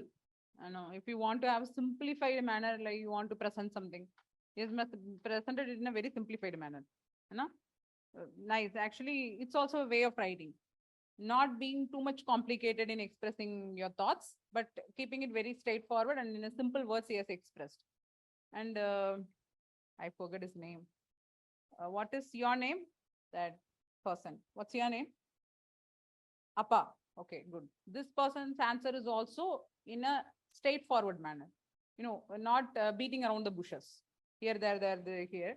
What you ask, they answer straightly. And he has also come up with certain flow charts. You can refer one or two answers are good for in him. So just take it and refer it. So there are various ways of expressing your thoughts. Some people try to use complex words to express a thought. Some people use simple words, but complex manner they will express a thought. Some people express straightforwardly and in a precise manner. As we said, the ways of communication. That also impresses the evaluator. So that's any method which is good for you, you try to follow. But some people will totally deviate from the question. Don't try to follow those things and all. Please don't do it. The moment they see that, they get irritated because it's not the one and only paper you will be assigned to them. They will continuously evaluate the papers. So when one is trying to influence his thought, he try to give maximum marks. So the next papers which is going to come will never attract him. So will lose marks. So you can have two types of impact. One, you will gain more marks. Second, you will make others to lose marks. And that is important in competition. So that way your answer has to be. It has to impress the evaluator that he has to open his mouth like this. What? This way I have never seen an answer. So that way, that is why I am training you to do it. Over training, it comes. It does not come in one day. With practice only, you will get that. So as I have given some examples for you, and I also asked some of your friends to refer some of your friends. Just take, don't feel embarrassed and all. There is no embarrassment unless you clear. Now, I know one girl who also will belong to a southern state only. I've seen her. Whenever she comes to classes, she will interact with everybody.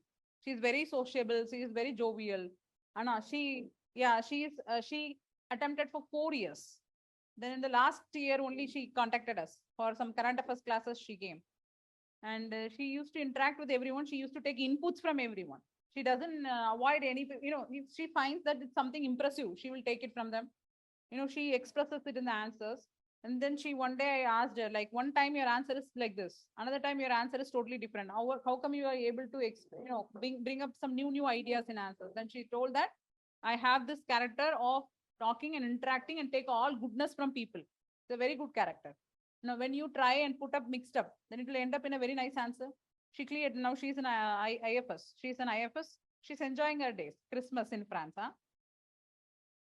Now, very nice, no? It's one of the topmost destination which you prepare for Christmas. When you and your husband, when you and your wife in France together, forever together. Like that, you put some tag, and then all people will burn in fire. All your all your competitors, your enemies who spoke bad about you, are what life here? Enjoying. You take one wine cup, then you start a dance. With the topmost model and all. Now you take a question, you'll take a question. Now, as an IFS officer, you have to do that. You know that, no? They will teach you how you have to attend a party because you're representing the country. You cannot say, see, sir, I will not take drinks. No, like this. You have to, but it doesn't mean that you have to drink.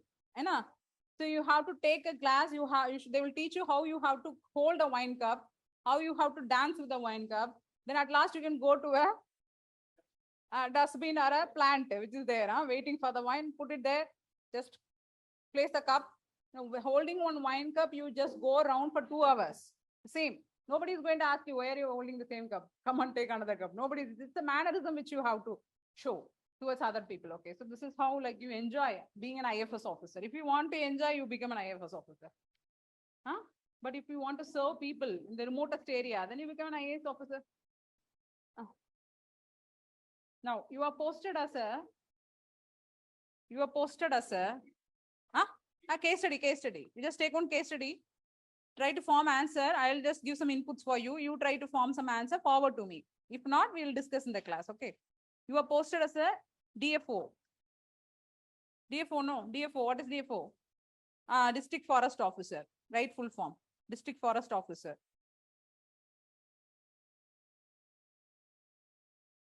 Okay.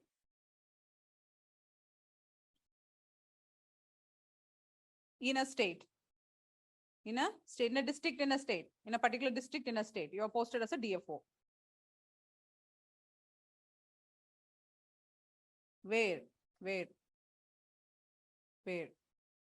The endemic species. Where the endemic species. Comma, put red sanders. Red sanders. R-E-D space S-A-N-D-E-R-S. What is red sanders? Posted as DFO of a district in a state. You know, you did not mention the state, that district and all. Of a district in a state where an endemic species, comma, red sanders. What is that red sanders? It's not a snake name. Now, the question in environment also appears like this. No, they will give some 4 names. They will ask to pick the odd man out of it. Now they give butterfly names, all butterfly names, one bird name will be there. Like that. What is red sanders then? It's a tree name. Red sandalwood. It's also called as red sanders. And this particular district where this tree is endemic, red sanders, full stop. You received complaint from a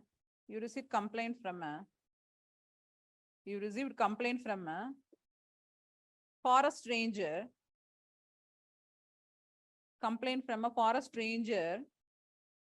that a protected forest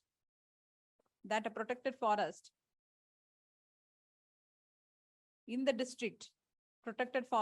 district, is under threat, that a protected forest in the district is under threat. The district is under threat due to that a protected forest in the district is under threat. It's under threat due to cutting down of red sanders, due to cutting down of red sanders. In the Sunday paper, how many of you noted it? When I'm talking about environment, suddenly it popped up in my mind. There is some technology called as cryo something, I forget full name, for preserving the corals. Have you read the topic? Cryo? It's a preservation technique only. What is the name of that? Go back, take the Sunday paper, because already they asked in UPSC some 6-7 years before, especially for coral. If some news comes, it will be in there. The UPSC will take note of it. So one time the technology which is used already has been asked. Anytime they may use this for asking questions to you, preserving the corals especially. Okay, so like this, so you have to keep note of your newspapers when you're reading. So due to cutting down of red sanders, have you written till that? Full stop. He has complained that he had already warned. He has complained that he had already warned. W-A-R-N-E-D, warned. And arrested. He had already warned and arrested the people. He had already warned and arrested the people who are involved in this activity. Involved in this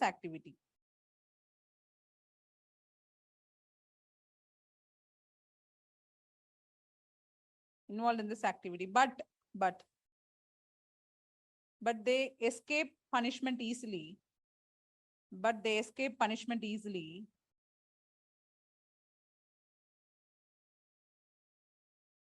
because of political interference. Because of political interference or influence. Any word you can use. Because of political interference or influence. Full stop. This activity is keep on continuing. This activity is keep on continuing as this activities keep on continuing as there is a proper nexus between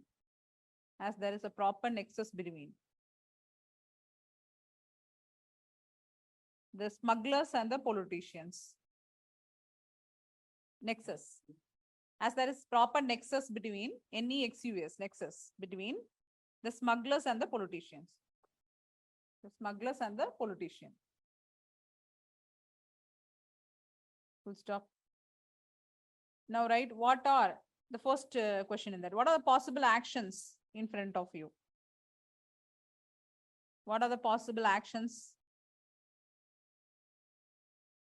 in front of you? Full stop. Second question in that. Evaluate those actions or choices. Evaluate those actions or choices. Evaluate those actions or choices and choose. Choose an action which you will follow. And choose an action you would follow. And choose an action you would follow and give out the reasons. Okay, and give out reasons for choosing that, no? So give out reasons, full stop. So what is the difference in the second question? You can see sometimes they ask what are the possible steps you would take. Then you have to give what steps you would take, that only you have to mention in your answers. But here they are asking what are the actions available to you. You know, you have to evaluate those actions. That is, you can write the positive action also, negative action also. Those actions which you will take and which you will not take also has to be listed. Then you have to suggest, you have to tell which action you are going to prefer. Why you are preferring that action. That way you have to write the answer. Okay, so in this case, what is the case about? Huh? What is the case about? So we'll just discuss, then I'll leave it to you. You are going to frame the answer. Huh? So, social influence and persuasion. First we cannot do social influence and persuasion. Here totally it is a breach of law. He's trying to, misuse his position or authority. The politician is trying to get connected with the smuggler, and smuggler is continually doing it because they don't have any fear at all. So first what you have to do, you have to follow the law and order only. How way you will going to control this? In actions, you can mention that I will not take any action because even though I take action and I arrest, again, that politician is going to, use his influence and then come out. The smugglers are coming out. Again, this activity is going to. So I will just leave this issue. Now, this way you can also frame options. But what option you will follow? First, you have to follow the law and order. You have to arrest. If you find that person is smugglers are involving in cutting down of trees, you arrest them, produce them before the court. But here you are arranging for more forest rangers to collect evidences. You have to record all those things which is happening and submit before the court of law. Now when you are submitting the evidence, nobody will say, can hide it. How long you'll try to hide it? So you are collecting the evidence and then submitting before the court. One thing. Even then it will not stop because money can do anything. So what the next step you will try to do? Being a whistleblower. Now, even though you are an officer who was responsible for this, only through police action, you cannot stop certain things. Like even social evils, we cannot stop it. So what we will do whistleblowing. External whistleblowing has to be followed. How will you do external whistleblowing? Taking a whistle, blowing a whistle? No, what you will do? You will try to create awareness among the local people. As you was seen that tree hugging, what is the Chipko movement and all? What they did? They went and hugged the tree and then made the people not to cut it. So here the local people has to be brought into awareness. You have to say what are the negative impact of cutting down this gigantic trees. And what happened? The protective forest. Why we are saying that we should not cut trees in protected forest? Any reason? What the British did is, they did the same thing. To construct the railways, they went into the forest. They collected the lumbers. How they did it? They cut the endemic trees. They cut those trees which belong to that particular area. It will only grow in that area. Then what happened? they try to spread eucalyptus trees everywhere. That's how in Kodaikanal, now we are ending up with the eucalyptus, gigantic trees of eucalyptus. They're also trying to observe the groundwater. No, there are a lot of issues has been created. They started observing the groundwater also, creating an impact on the local environment. And now the endemic trees belonging to that area will not grow again. So you are totally destroying certain species which can only survive in that area. So you can say, make the people understand that and then try to fight against this cause along with the help of some NGO and activists. Harm the whole ecosystem. You have succession. There is a topic for you in environment. You study that. So how these species becomes a competitor to others, and then it will destroy the endemic species and all. You will know that in environment you study this elaborately. So here what you have to mention is that you can create awareness to the people. For that you can use social influence and persuasion techniques to create awareness, and then you can also involve the NGOs fighting against this cause. Along with you have to maintain the law and order. You have to check. You have to increase the security and tighten the security in that area. And this NGO and the people has to come there, and then media, along with the media coverage. Now everything will be shot and then released in the media. Then what happens? It will create a national awareness, and people will try to stop this automatically. So here, that's how we can put in, stop to these. We can stop the nexus which is happening between the politician and the smugglers. And that way only we can control these types of activities. So this is one measures you are trying to do. You can also bring it, you have to bring it in the order and structured manner. That is important. No, order and structured manner is very important. As some students getting that talent, even though everyone doing the same. No, how many of you are doing it from your mind? Let me see that genius. Writing from my mind, madam. I am writing on my own only. I never refer internet when you give question. It takes some time. It does not come immediately. You can. That's how you write the exams. You cannot take your book there. It's not an open book exam. It has to come from your mind. So how you're training your mind? You're training now in this manner. So when you try to take answers from the internet, try to organize and put it in the structured manner, keep precise. There is limit in words. Previously only words, now page limit is there for you. So next question will come. You cannot write over the next question. So be aware of that. So you cannot say simply, I'm borrowing the next question space. I'm writing there also. Now, 250 words. 3 pages. How many pages? Now, 1.5 page you will get for a question. Barely it will be 1 and less than half page you will get. And for a case study, aptly like 2 and 2.5 pages you will get for a case study. Okay, so you have to arrange your mind accordingly. Now, yes, almost 2 pages you keep in such a way you plan. Don't count the words. Don't sit and count. I have written 150 words. I have written 250 words. Don't do it. That means they are asking you to restrict yourself. That's why previously people doesn't able to follow it. That's why they printed the question now. Okay. Yes. Now the third unit, we'll start with third unit. Third unit is very fast. We can do it fastly, except writing certain value systems here. Then we'll start our 6th unit, because third unit is connected with your 6th and 7th unit. That's why I have brought third unit here. So what is your third unit? Aptitude and foundational values of civil service. That's your third unit, no?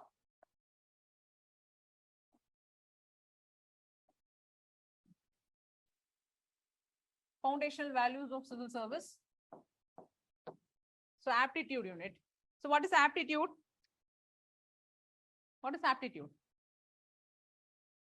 We have discussed a lot about the aptitude in classes. What is aptitude?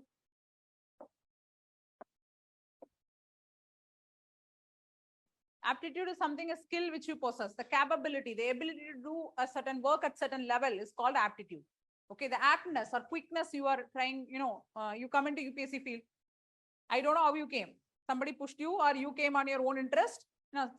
Somebody forced you, or you came on your own interest. But now how you are, the quickness in which you are learning things, so that's something called as aptitude. That's a skill. So without skill, you cannot come to write exams like this. You all possess that skill, right? So that is aptitude. Put a definition start defining the aptitude. Start defining the aptitude. That's it. Aptitude means what? It is the aptness. It is the aptness or quickness. It is aptness or quickness to succeed, to succeed, to succeed in a field of activity, to succeed in a field of activity. Okay. Second definition is doing. Then first definition we have done, quickness in a field. Okay. Aptness or quickness to succeed in a specific field, to succeed in a specific field of activity, specific field of activity. Second definition, second, doing certain kind of work, doing certain kind of work at certain level, doing certain kind of work at certain level. Okay. Doing certain kind of work at certain level, full stop. Third, the aptitude. It may be doing certain kind of work at certain level. That is second definition. Third, it may be physical or mental. It may be physical or mental.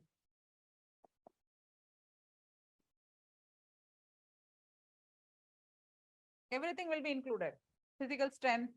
Now, some people, Mr. India, Mr. World, they have aptitude, they have a skill to train their body. No, we don't have that thing now. 1 day, 2 day, 3 day, 4th day, we will be in a lot of pain, no gym. Now, mother will wake up, what happened? You enrolled yourself in a gym, now you are sleeping. I feel like as if some 100 elephant is over me. Please don't wake me up. I am not able to tolerate. That's also a skill which you possess.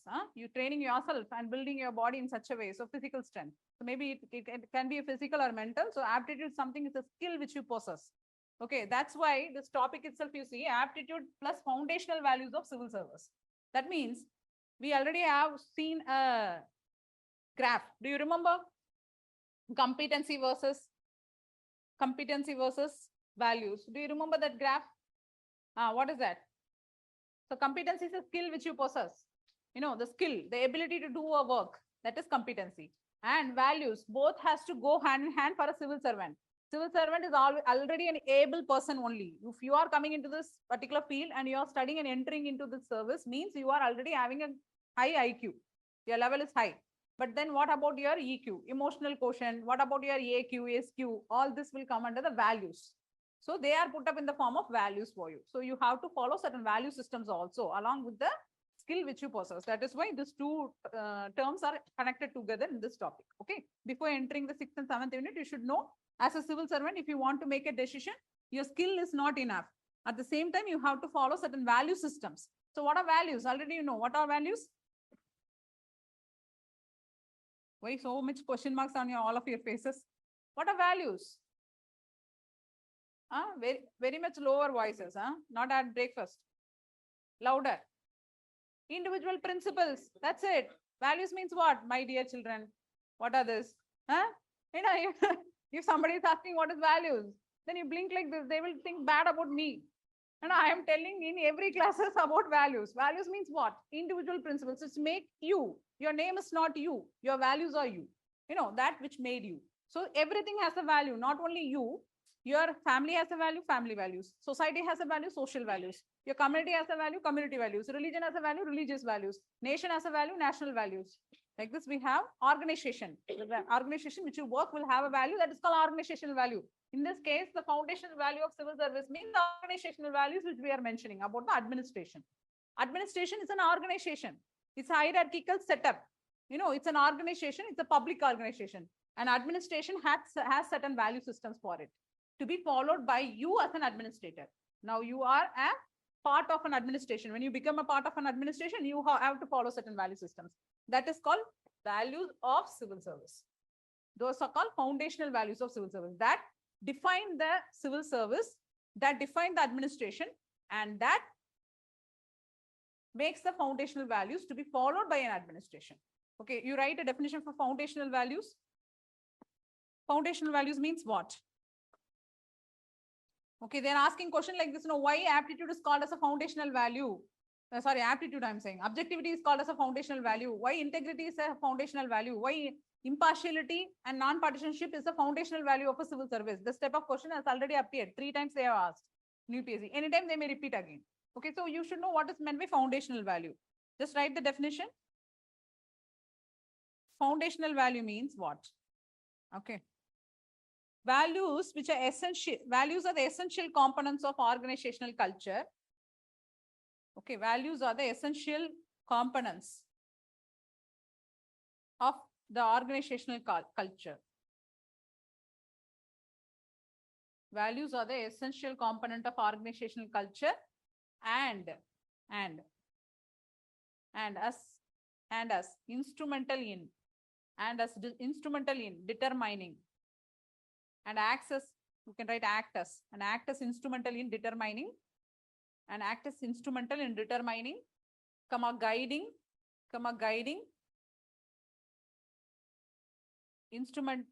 act as instrumental in determining and guiding the behavior. Okay, you just started with values, no? You put one word before, so it will be more understandable for you. Organizational values, mention as organizational values. You just wrote with values, no? You write organizational values. So you started like values. No, instead of values, you just add some word called organization before that, organizational values. And you end like this. Behavior, have you written till behavior? Guiding behavior of the people in the organization. Guiding behavior of the people in the organization.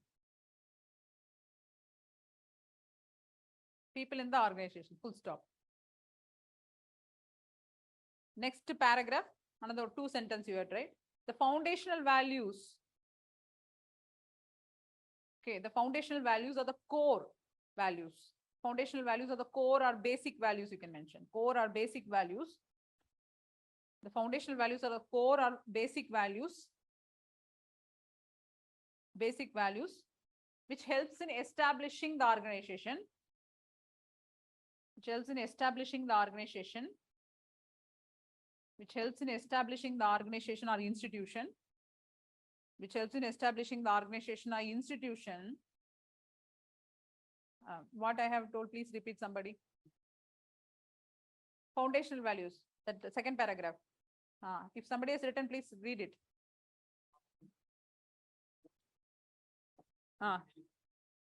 Which helps in establishing the institution. Which helps in establishing the institution.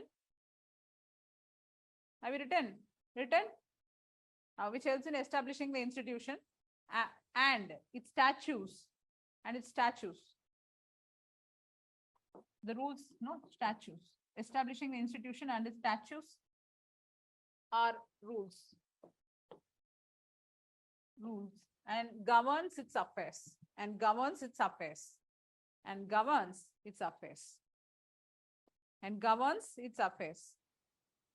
Okay, so the foundational values are the core or basic values of an organization. How I told it? Of an organization, which helps in establishing the organization or the institution and its statutes or rules and governs its affairs. Okay, and governs its affairs. So now you know. So foundational values of an organization means it acts as a core, as a heart of an org, like how we told about human values. Human values are the core values of an individual. Same way, foundational values are the core, basic values of the organization. With these values only, the organization stands. If this value is not followed properly, the organization collapses. So this is a value which forms the rules of the organization, of the particular institution. And it also governs its affairs, means all the employees or all the members who are part of that organization has to stick to these value systems in order to function properly in a coordinated manner. So that's why we call this as foundational values of civil service. Okay. So we are going to see what are those values which are called as foundational values of civil service. How this came, how this values has been, given out by people. So first, starting from the international bodies, this values started long back before going to the international bodies, which started in 1996. We'll start from India only. So this body of administrators, the group of administrators existed long back. Even in the Mauryan administration, we came across Rajukas. The name of Rajukas, they are called civil servants, the administrators.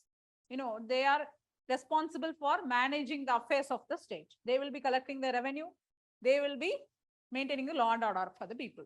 So when they collect the revenue, that's why Chanakya has mentioned in his own book about the merit-based recruitment of civil service and proper salary has to be provided to these people in order to avoid corruption, because they are handling money. If you are paying less, then they will be a corrupted person. So that way he brought in certain values for the administrators. Especially administration is also a part of governance. We all know that. As we said, governance is combination of two terms or two groups of people, we can say. One is the government itself, which is framing the policies. Another is the one who implements this policy formed by those body. Who are they? They are executives and the administrators. So all these together we called as governance. Previously, you'll understand this in your 6th unit. That's why I brought it here. There in the 6th unit, you'll have how this values entered into civil service.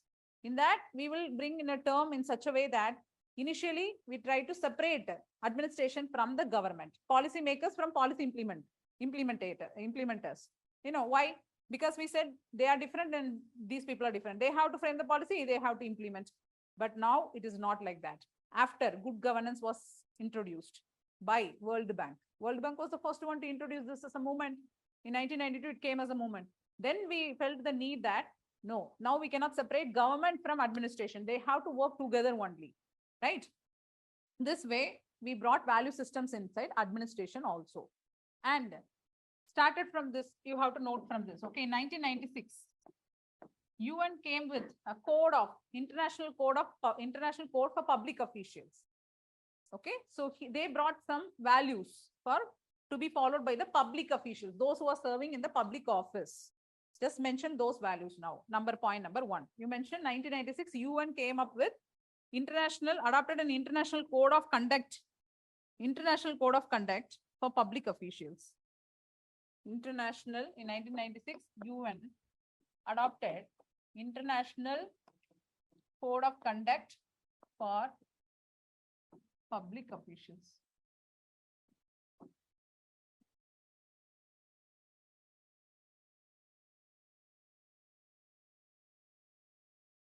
So what are those codes?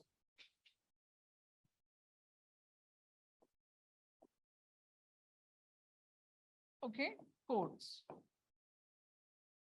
for the public officials. So this is the first body to give this code to be followed by public officials. That means the code means what it is trying to say, the values to be followed by the public officials. The meaning is the values to be followed by the public officials. In that first value, mention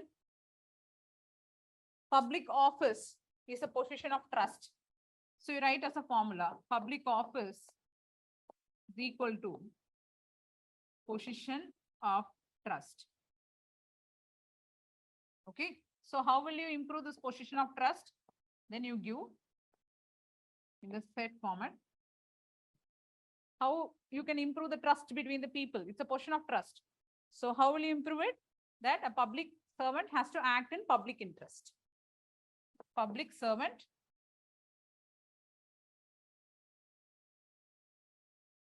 should act, okay, in public interest. Just write short form only. Need not write as a paragraph. Okay, like this you write some diagrammatic format. It will be useful when you are framing your answers. So you have to use this when you're writing some questions which comes from 6th, 7th, and 3rd unit. When you're trying to mention about the value systems, you have to you can mention that UN body has come up with international code of conduct. Before us, they have given all these codes to be followed by public servants. Okay, so yes, international level it is popularized. Even though we formulated our codes long back, the code of conduct to be followed by public officials, that is civil servant. Okay, then in public interest, second point you can mention. Second point, you mention second point. Public officials should ensure that they perform their duties and functions in 3 ways. Okay, so one is efficiently. You write functions of public servants should happen in 3 ways. One is efficiently, in an efficient manner it has to take place. Okay, comma. Right. Effectively, efficiently we have written, then effectively, or you put plus mark. Either way you can write. If it is like a formula you have given, function of public servants equal to efficiently, has to happen efficiently, effectively, plus with integrity. So these are the values which were mentioned by UN. Integrity. Third, integrity. Not 3 is, but instead they have mentioned, even you can write economically also. Economically, efficiently, effectively, and with integrity. But now I am not defining this, no. It is defined by UN. So you need not mention that. So UN has come up with this idea, not me. And don't add all those things which you like in between. Third point. Public officials should be attentive. Okay. Public officials should be attentive, fair, like this. Here you write, should be. They have to behave in an attentive manner. They have to be fair in their functions and impartial.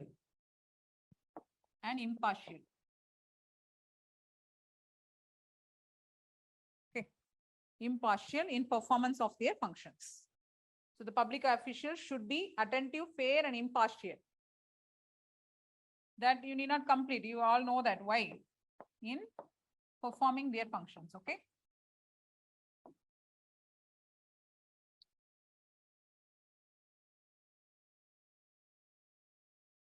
Then fourth one. No discrimination. That is the fourth point. No discrimination. You should not act in the discriminated way. Okay. So that no undue preferential treatment. You can mention like that also. No undue preferential treatment. What is preferential treatment? No undue preferential treatment. Do we have preferential treatment or not? To any? Yes. Depending on the person. Group or individual. Yes, very good. In Constitution itself, we have preferential treatment in our country. We do have, because we are already, alienated some communities in the society. We have discriminated them long ago. So in order to make them equalize with others, we have given preferential treatment to those people who belong to that particular community. Especially even women also you take. Women also know. Nowadays, they're framing policies inside the particular organization that equal representation of women has to be there. Even SEBI recently came up with new guidelines for the corporate governance. In that also, it has mentioned that the directors, only men are directors of many companies. If you have seen, you would have noted it. If you have noted it, you would have seen that. A group of people comes as directors, no. So in that, women are now asked to give preference. That women also should come. Okay, so women, at least one women director has to be there in the top 500 companies, and in the listed top 1,000, there should be 1 plus, at least one plus. At least here, at least one has to be there, like that. They have given some ideas. They have framed some policies for that. Okay, so no preferential treatment, undue. That's why they have mentioned no undue preferential treatment to any groups or individuals. That is no discrimination against any person. No inappropriate discrimination should not happen. No. So equity itself is talking about discrimination only. Equity means what? Not equal benefit. Equal benefit to equal people who are placed equally. They will have equal benefit. All rich people. Different people has to be treated differently than others. So that's called equity. Okay, now.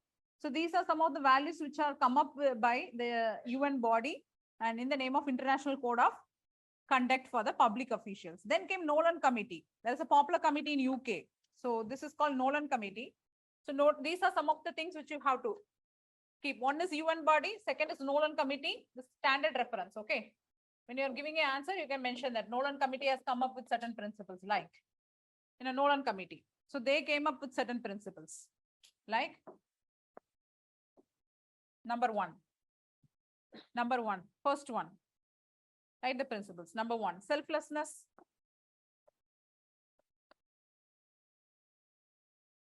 Certain values to be followed by the public officials. Selflessness, like this you continue. Openness. Okay. Selflessness, openness. Third, integrity. integrity, objectivity, accountability, integrity. Should I write or I will write? Should I write here? Integrity, objectivity,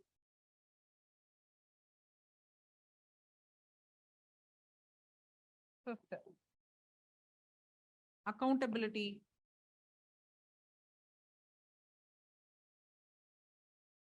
sixth, honesty, integrity, objectivity, accountability, honesty, and even leadership is one such skill. Leadership,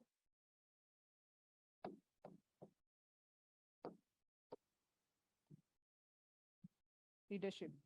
Okay, so seven skills, 7 values to be followed by public servant. Okay, 7 values. Nolan Committee. In our country, what is that popular body which came up with values? Apart from the conduct rules which are formed by the department themselves, civil service department has come up with certain values to be followed by the civil servant. Apart from that, there is a committee which suggests for some values to be followed by a civil servant. What is that? The Popular Committee of India. Have you heard this name? Second, ARC, Administrative Reforms Commission. Very important committee. That's why they ask you to read the 4th report of second ARC. What is that? Ethics in Governance. That is the 4th report, which is they came up with some 11 reports. And the 4th report is second ARC is Ethics in Governance. All those points I have included here. Need not go and again you read it again. You take this much bulky book they will give in the market. Then you will have again that spiral binding book will be there in your place, but you will never read it, you know. So if you want to read more, add more points, then you can take that. Ethics in Administration. Okay, so what are the values they come up with? In that point number 1, adherence to highest standard of integrity, probity, adherence to highest standard of integrity, probity, etc. Integrity, probity, and you mentioned conduct also. Integrity, probity, and conduct. Adherence to highest standard of integrity, probity, and conduct. Probity, what is probity? That's the 7th unit, no. The 7th unit topic itself is probity. What is probity? Following the integrity principles, following the value systems in the official setup is called as probity. Application of values, application of integrity principles in your official setup is probity. Okay, second value mention impartiality and non-partisanship. This and all is the topic for you in 3rd unit. What is impartiality? And non-partisanship.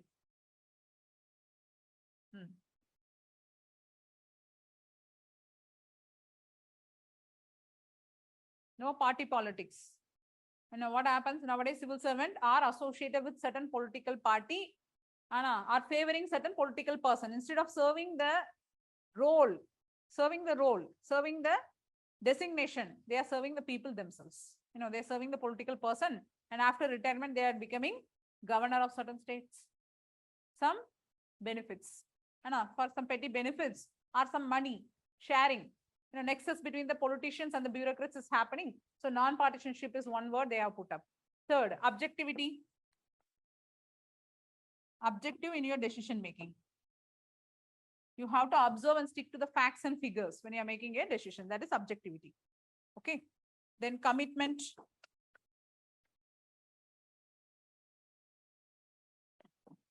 Commitment to what? Commitment to family members or something? Commitment to citizens' concern. Commitment to citizen concerns and public good. Okay, all are enclosed in it. Commitment to citizens' good and citizens' concern and public good. Commitment to citizens' concern and public good. Last point is empathy.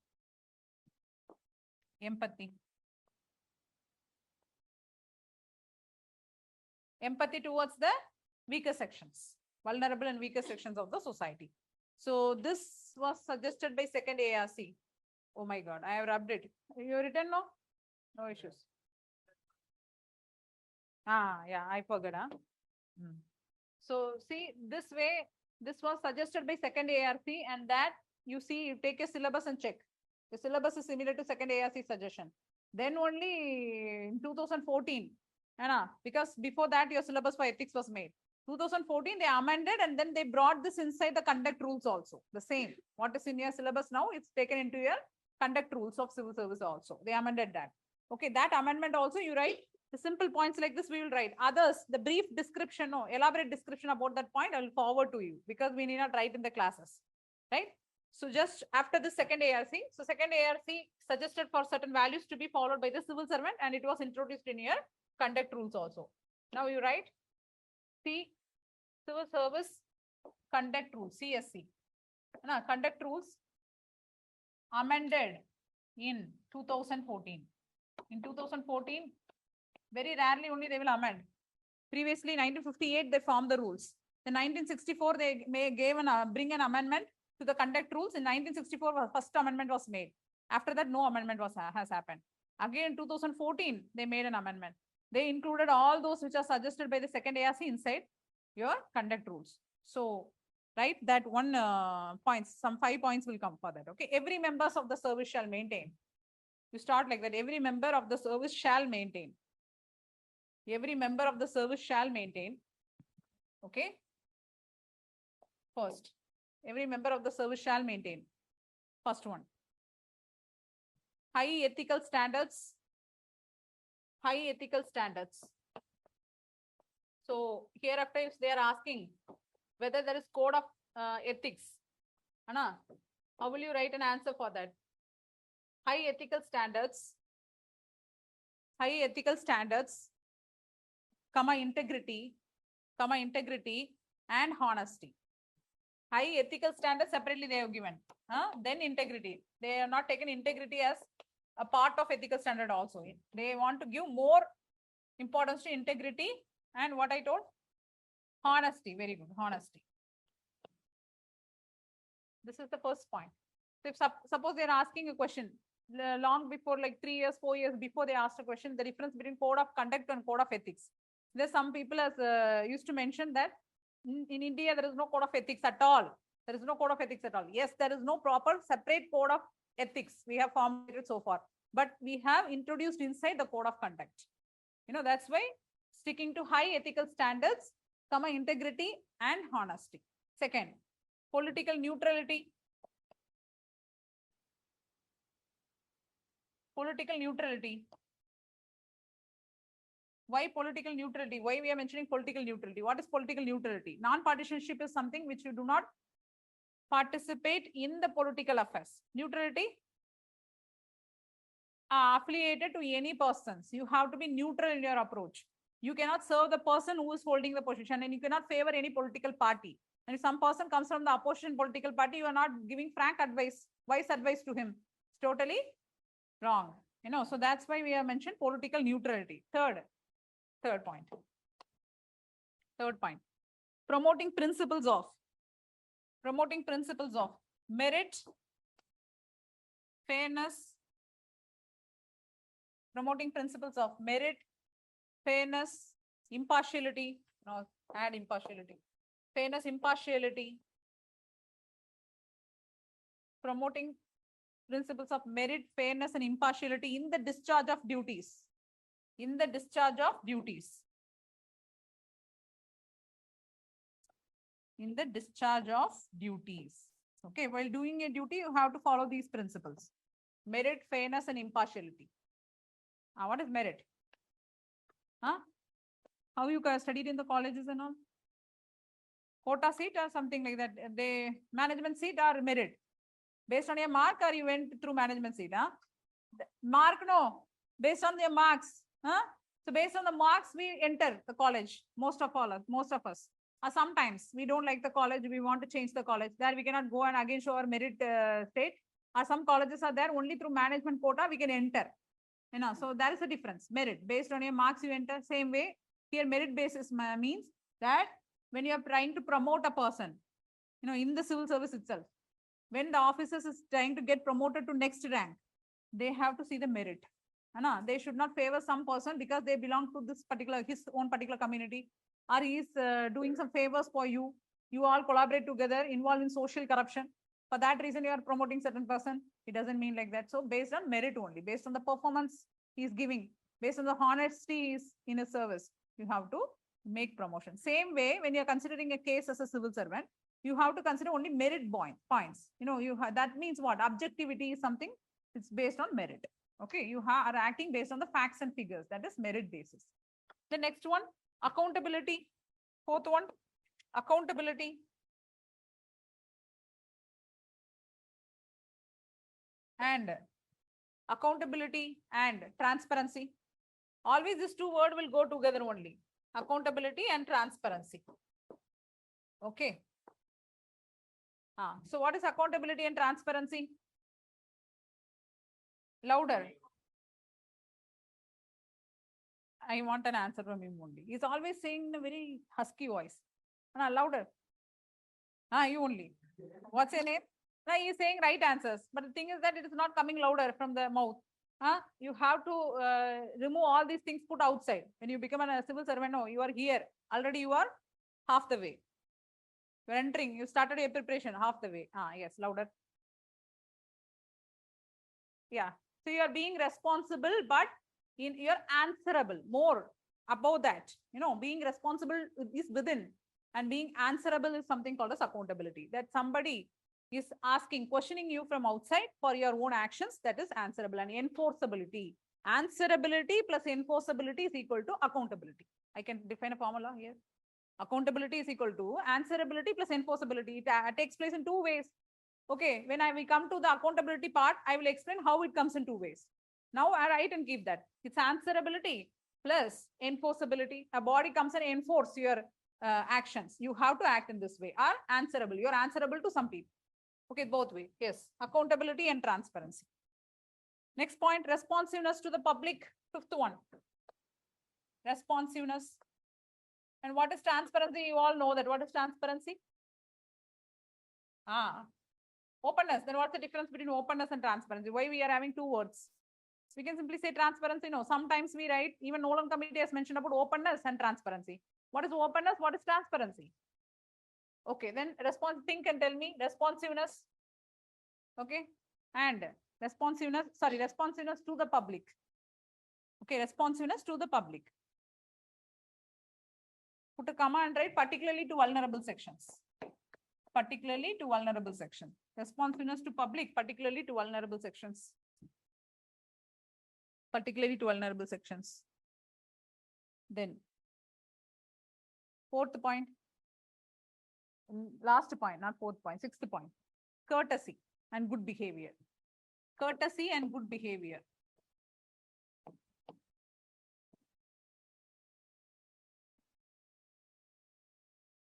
Courtesy and good behavior to the public.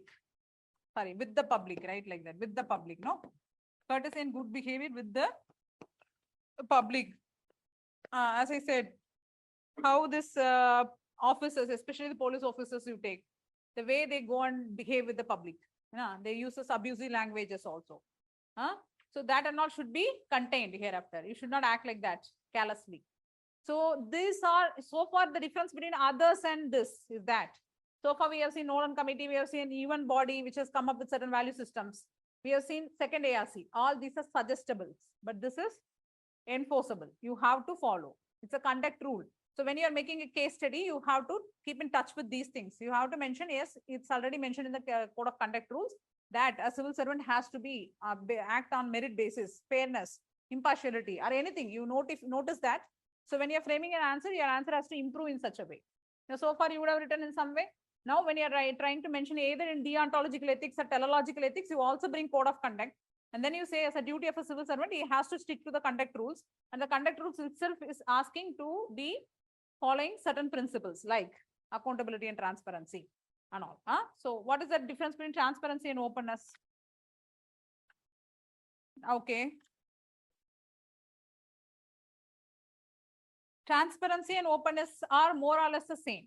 But see, openness is something where it is completely open. You need not go and ask, show to me. Give to me. Let me see. These types of things will never come in openness. Without you are making a request, the government will provide certain data for you, which is available in the site. You know, when some issues happens in RTA, the government used to say that we have already answered.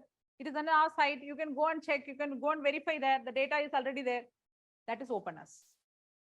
And transparency is something where you can access the information.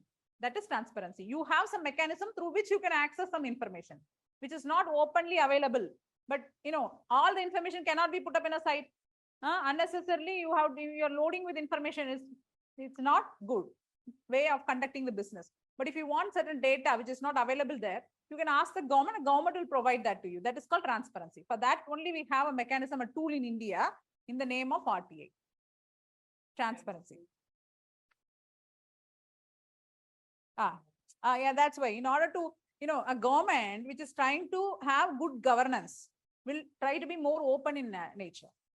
Will conduct the business in an open way instead of making the people to ask for data. So openness should be there instead of making a person making the data transparently available to the people. That's why we are putting openness as one of the factor or function or component of values to be followed by a civil servant, and transparency. Okay, right? So see, what are those things, what are those points which you have to follow when you are writing a case study? This unit is very small. After completing these points, nothing is left over. We'll just discuss what is meant by integrity, impartiality, as we have done now, and why it is considered as a foundational value of civil service only. Okay, so now what are those points which you have to keep in mind? These are something which gives a core idea for you how a civil servant has to behave. So what are those things which he has to follow? In that, make a short note only. Don't write elaborately and all. We will discuss, you just make rough notes for that. You are going to use this for case study, writing a case study. Okay, so just write, start writing. We'll discuss the points. The first thing, see, a civil servant has to get committed himself to the job, devotion, dedication. So the conduct rules is saying that a civil servant should should committed in his job and should uphold the values of constitution. Okay. So hereafter, when you're writing an answers, you should not say, you should have to bring that the civil servant should uphold the values of constitution. Supremacy of constitution is necessary. He has to work under the constitution only. He is not above the constitution. Okay. So a civil servant should uphold the supremacy of constitution and democratic values. That is very important. Uphold the supremacy of constitution and democratic values. So what are democratic values, students? Now make a table or column below this. A civil servant has to commit or to uphold the supremacy of constitution. The civil servant should uphold the supremacy of constitution and democratic values. Some of the democratic values is already mentioned in our constitution itself. So you make this tabular column below this line. Then give some topic as democratic values, professional values. Okay, democratic values, professional values. Then ethical values, democratic, professional, ethical, people-oriented values. So anyway, the question is asked to you. Sometimes they ask the democratic values. Then you have to know what are those called as democratic values. Just for a reference, we have given this. So under this democratic values, you write some of the democratic values. Rule of law. Yes, what are the democratic values?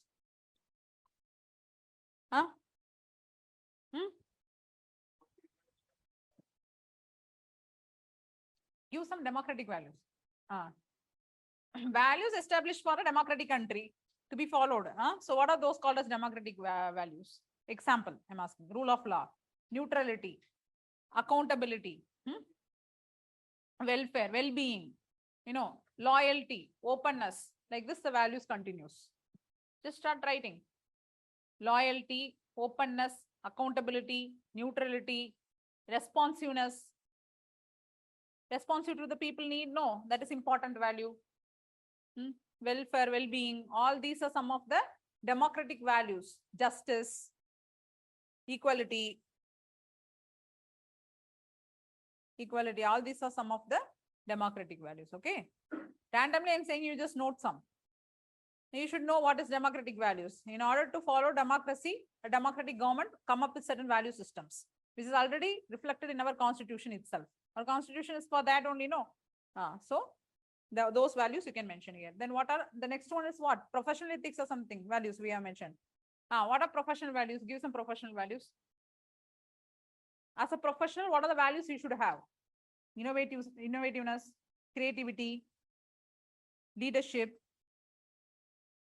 innovativeness, creativity, leadership, efficiency, innovativeness, creativity, leadership, efficiency, effectiveness, efficiency, effectiveness, integrity, integrity, okay, selflessness, selflessness. In this professional values, you can bring in any profession. Civil servants, civil service is also a profession only. Same way, whatever profession you're doing, accordingly, you should hold certain values for that. Okay. So dedication, compassion, commitment, dedication, compassion, commitment, commitment. Any other? Spirit of service, empathy, like this, etc.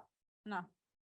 Justice, responsiveness. According to the profession, you have to hold certain values. As a civil servant, you have to hold responsiveness, you have to hold justice, fairness, courage of conviction. Like this, you have certain value systems. Okay. Then next, what is that? Ethical values. So give some examples for ethical values. Honesty, integrity, fairness, probity, honesty, integrity, fairness, probity, respect. Some values falls in all the four category also. There will be link in all the four categories. You have to follow that values. Okay. Fairness, accountability, respect. Have you written? Like this, you have certain value, group of values. People-oriented values. People-oriented. Empathy, caring, compassion, building bonds, compassion, courage, benevolence, caring, tolerance, empathy, compassion, caring, tolerance, empathy, compassion, courage, benevolence, humanity, decency. Okay, humanity, decency, etc. Okay, decency, etc. Now, the second value. First, we have said that what is the first point we have discussed? As a civil servant has to uphold the constitutional supremacy and democratic values. And you have to be loyal, committed to this. You have to bind by it. So as some of the civil servant, we have seen that since they are a civil servant, they have a lot of egoistic, or they're egoistic in character, we can say. They are acting for their own interest only instead of acting on the people's interest. Then what they do? They only simply stick to rules and regulations. As we have seen that was a question in 2022. The positive-minded officer is there who is acting in the interest of the people, interest of the public, serving the interest of the public instead of serving their own interest. And negative-minded officers simply sticking to rules and regulations. That is why we have brought this as a first point in 2014 to be followed by a civil servant, that he has to uphold the constitutional values as well as the democratic values. Supremacy of that is important, okay? Not your own values. So constitutional values is the supreme values which you have to follow. Second, they are saying that an officer, apart from upholding the constitutional values or supremacy of the democratic values, he should act on the basis of merit, impartiality, all these things. How will you act on the basis of merit, impartiality and all? And also secure the security of the country, security. So you just mentioned that word. Uphold the sovereignty and integrity of India. Uphold the sovereignty and integrity of India. Apart from this, apart from upholding the constitutional values, you have to defend and uphold the sovereignty and integrity of India. Okay, sovereignty and integrity of India, security of state, integrity of India, sovereignty and integrity of India, the security of state, security of state, comma, public order, comma, morality, public order, morality, and decency. So this line, especially where what they have mentioned is related to sovereignty of the country. So there are certain provisions for an officer to follow that. Unnecessarily, you should not open your mouth. Have you heard about this story where two cranes and a tortoise story? Have you heard it? Have you heard the story? Crane and a tortoise story? Actually, that place become dry. There is no rain. So the ponds and all is going to dry. Now the tortoise is living in a pond. The crane often visits the pond to catch fish. Now the crane is traveling everywhere. So you can easily understand that now it is drought. If this pond is going to dry in sometimes, the tortoise will die.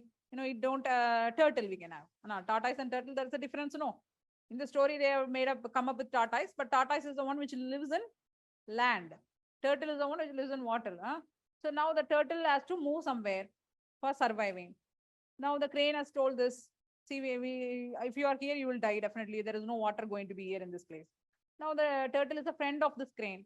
So husband and wife crane. Now it asked, please, dear, carry me somewhere. You're traveling. Then they came up with an idea. They told we are going to hold a stick. When we fly, from both of our mouth, we will hold a stick. You catch the stick. You also bite the stick. And now we will carry you from this place to some other place. Now the agreement is over. The turtle also agreed. The day came. Turtle was biting and then it was traveling along with the crane. In middle of the journey, the turtle is very talkative in nature. It cannot simply hold its mouth. It opened its mouth to say something to the crane. They were flying so high, takeoff mode, over, and now in the flight mode. It fell off from the height and died. What to do? Because the crane has advised, don't open your mouth. That's the first advice given to it. Same way a civil servant should not open the mouth unnecessarily. Why? It will disturb the law and order of the place. The words which you deliver, it is going to affect the stability and order of the place where you are holding your authority. You're unnecessarily talking. It affects the countries. It put your country in the... So as IFS, the words which you deliver should hold meaning. Every word hold a meaning. You create the war between two countries. You just go, one day you are sent to talk, and there are some people who will pacify the war.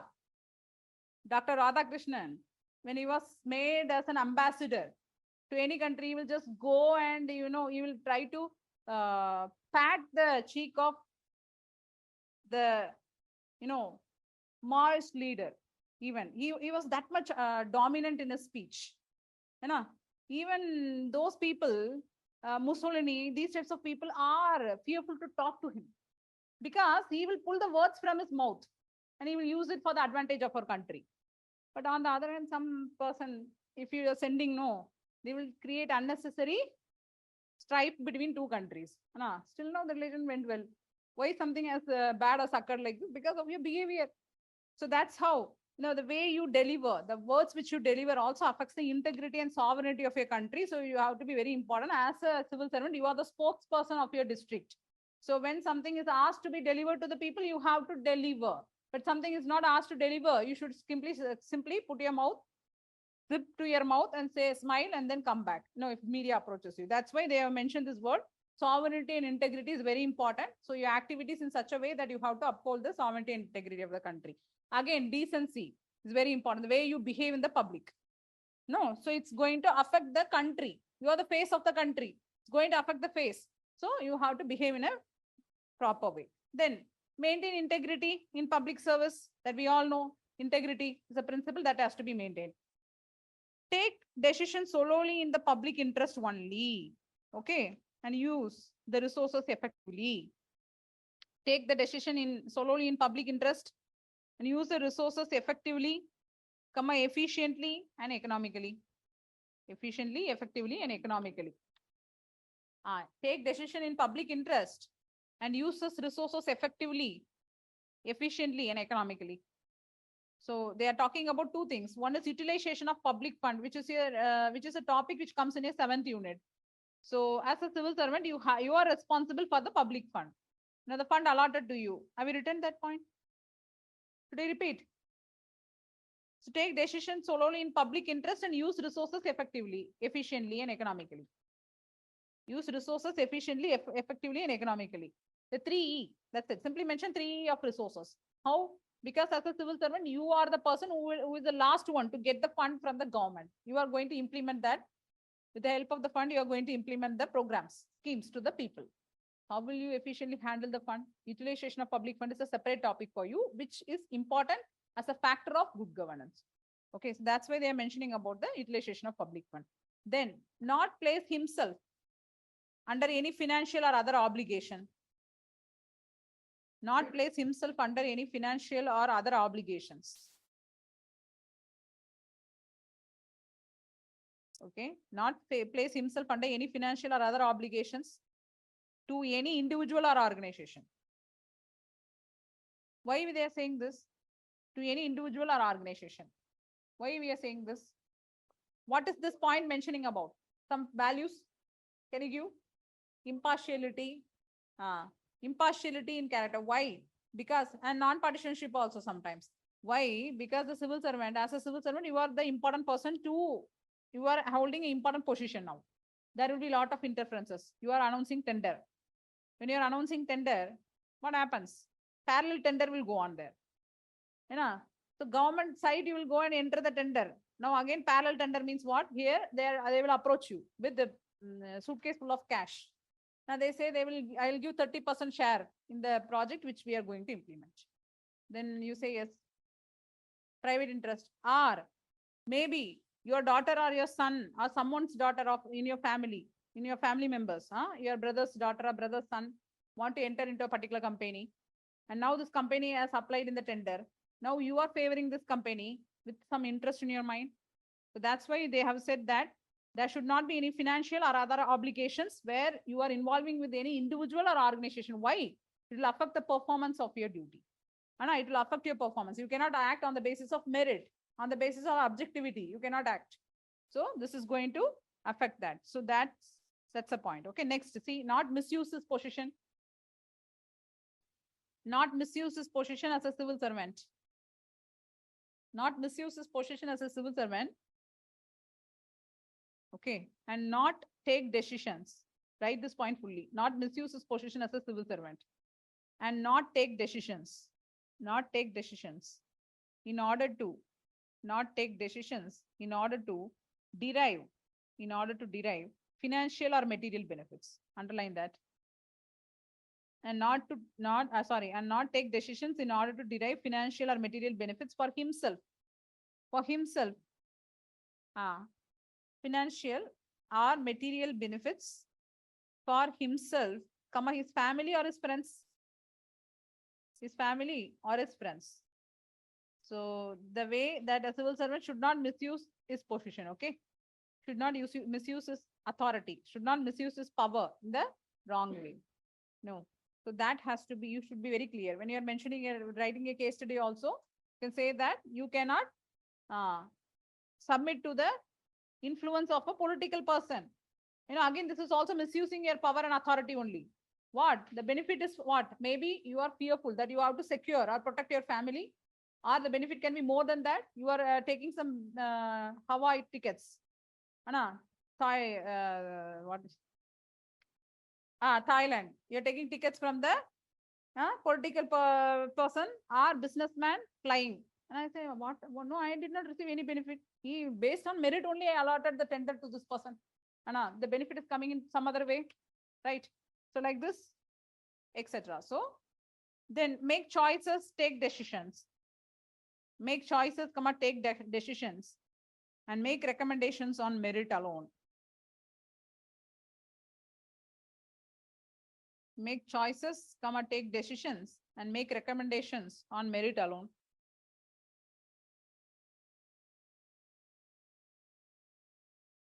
Okay.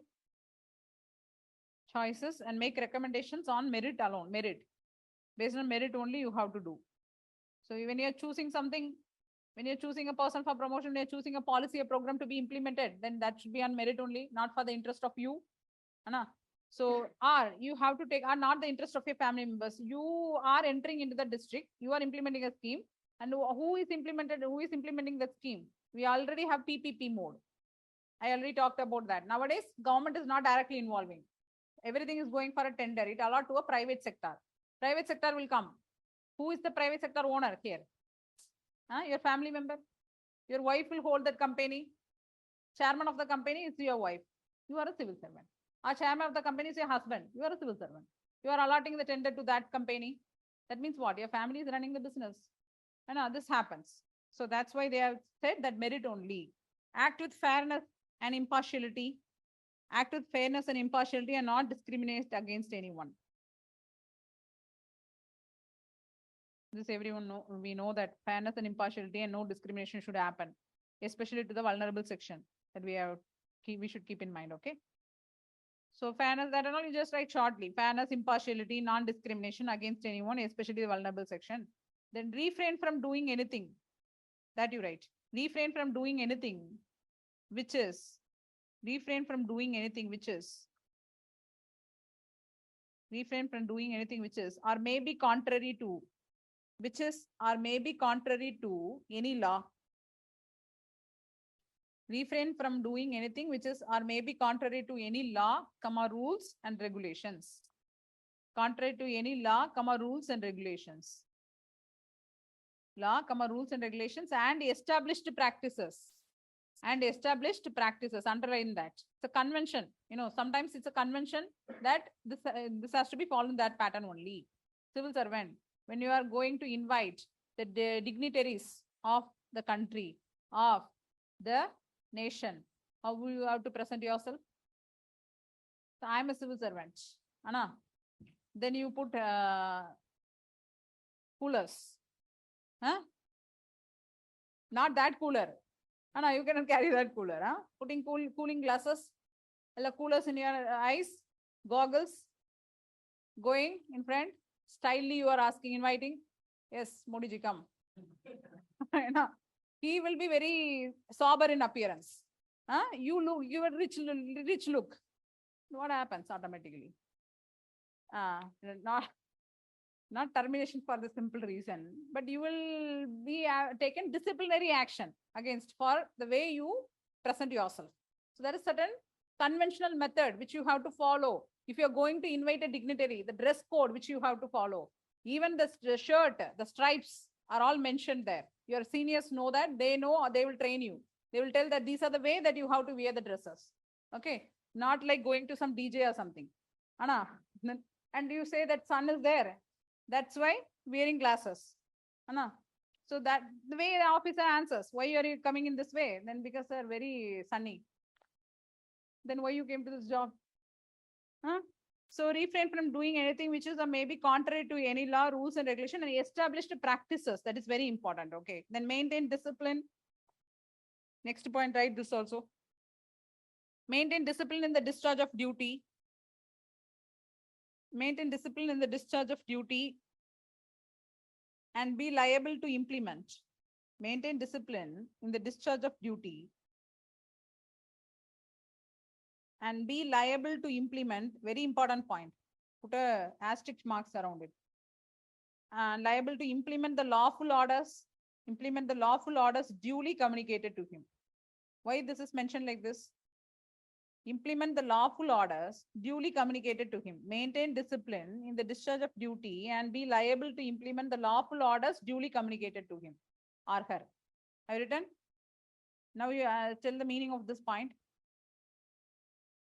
Maintain discipline in the discharge of duties and be liable to implement the lawful orders duly communicated to him or her. What is the meaning of this point?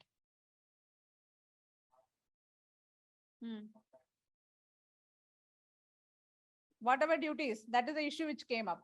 Actually, what happened? That is why they have mentioned duly communicated and lawful orders only, not all the orders. DGP of a particular state misbehaved with the lady officer. Imagine, he is a police officer, DGP, highest law upholding servant of the state. he is in duty. Again, see the situation is, he is in duty. Now he misbehaved with the lady officer, IPS officer. Like you, she has attended, she has given the exam, she entered in the system, she was posted there. Misbehaved with there in the office, in duty, on duty. What happened? She got down from the vehicle. She asked the police people, turn the vehicle to the head office. I'm not going to do this duty. I'm not going to complete my duty now. And their duty is that they have to receive the CM. Now the CM is going to come to a place. They have to be there. They have to check the law and order of the particular places and all. While on travel, this person misbehaved with her. She turned the vehicle to the head office to make a complaint. Now the inspectors, the sub-inspectors of that particular locality, all tried to stop her like gundas. No, you should not go and make complaint about this person, about the DGP. No. You're not going, threatening that lady that she should not go to make a complaint. Acting like a gunda. You are also following the order. Order given by DGP, your superior. Is it a lawful order? It's not a lawful order. Same way which happened along for the son, father Dio, killed in the custodial death. What happened? The SHO gave an order to beat them unnecessarily without proper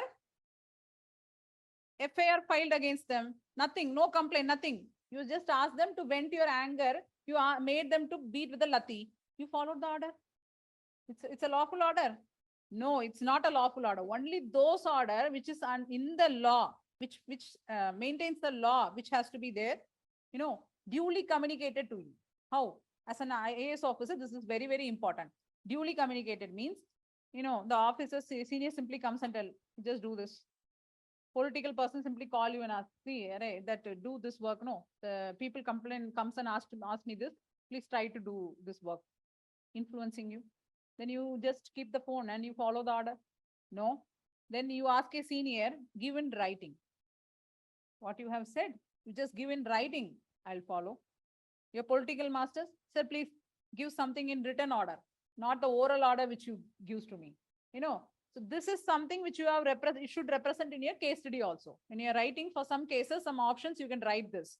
If they are asking, if they're saying that there is some interference by some political people. One time, one of your friend also brought a question to me. They were saying that there is a lot of political interferences in order to manipulate the result for the interview, to manipulate the result. So that the question was like that, whether you can follow that or not.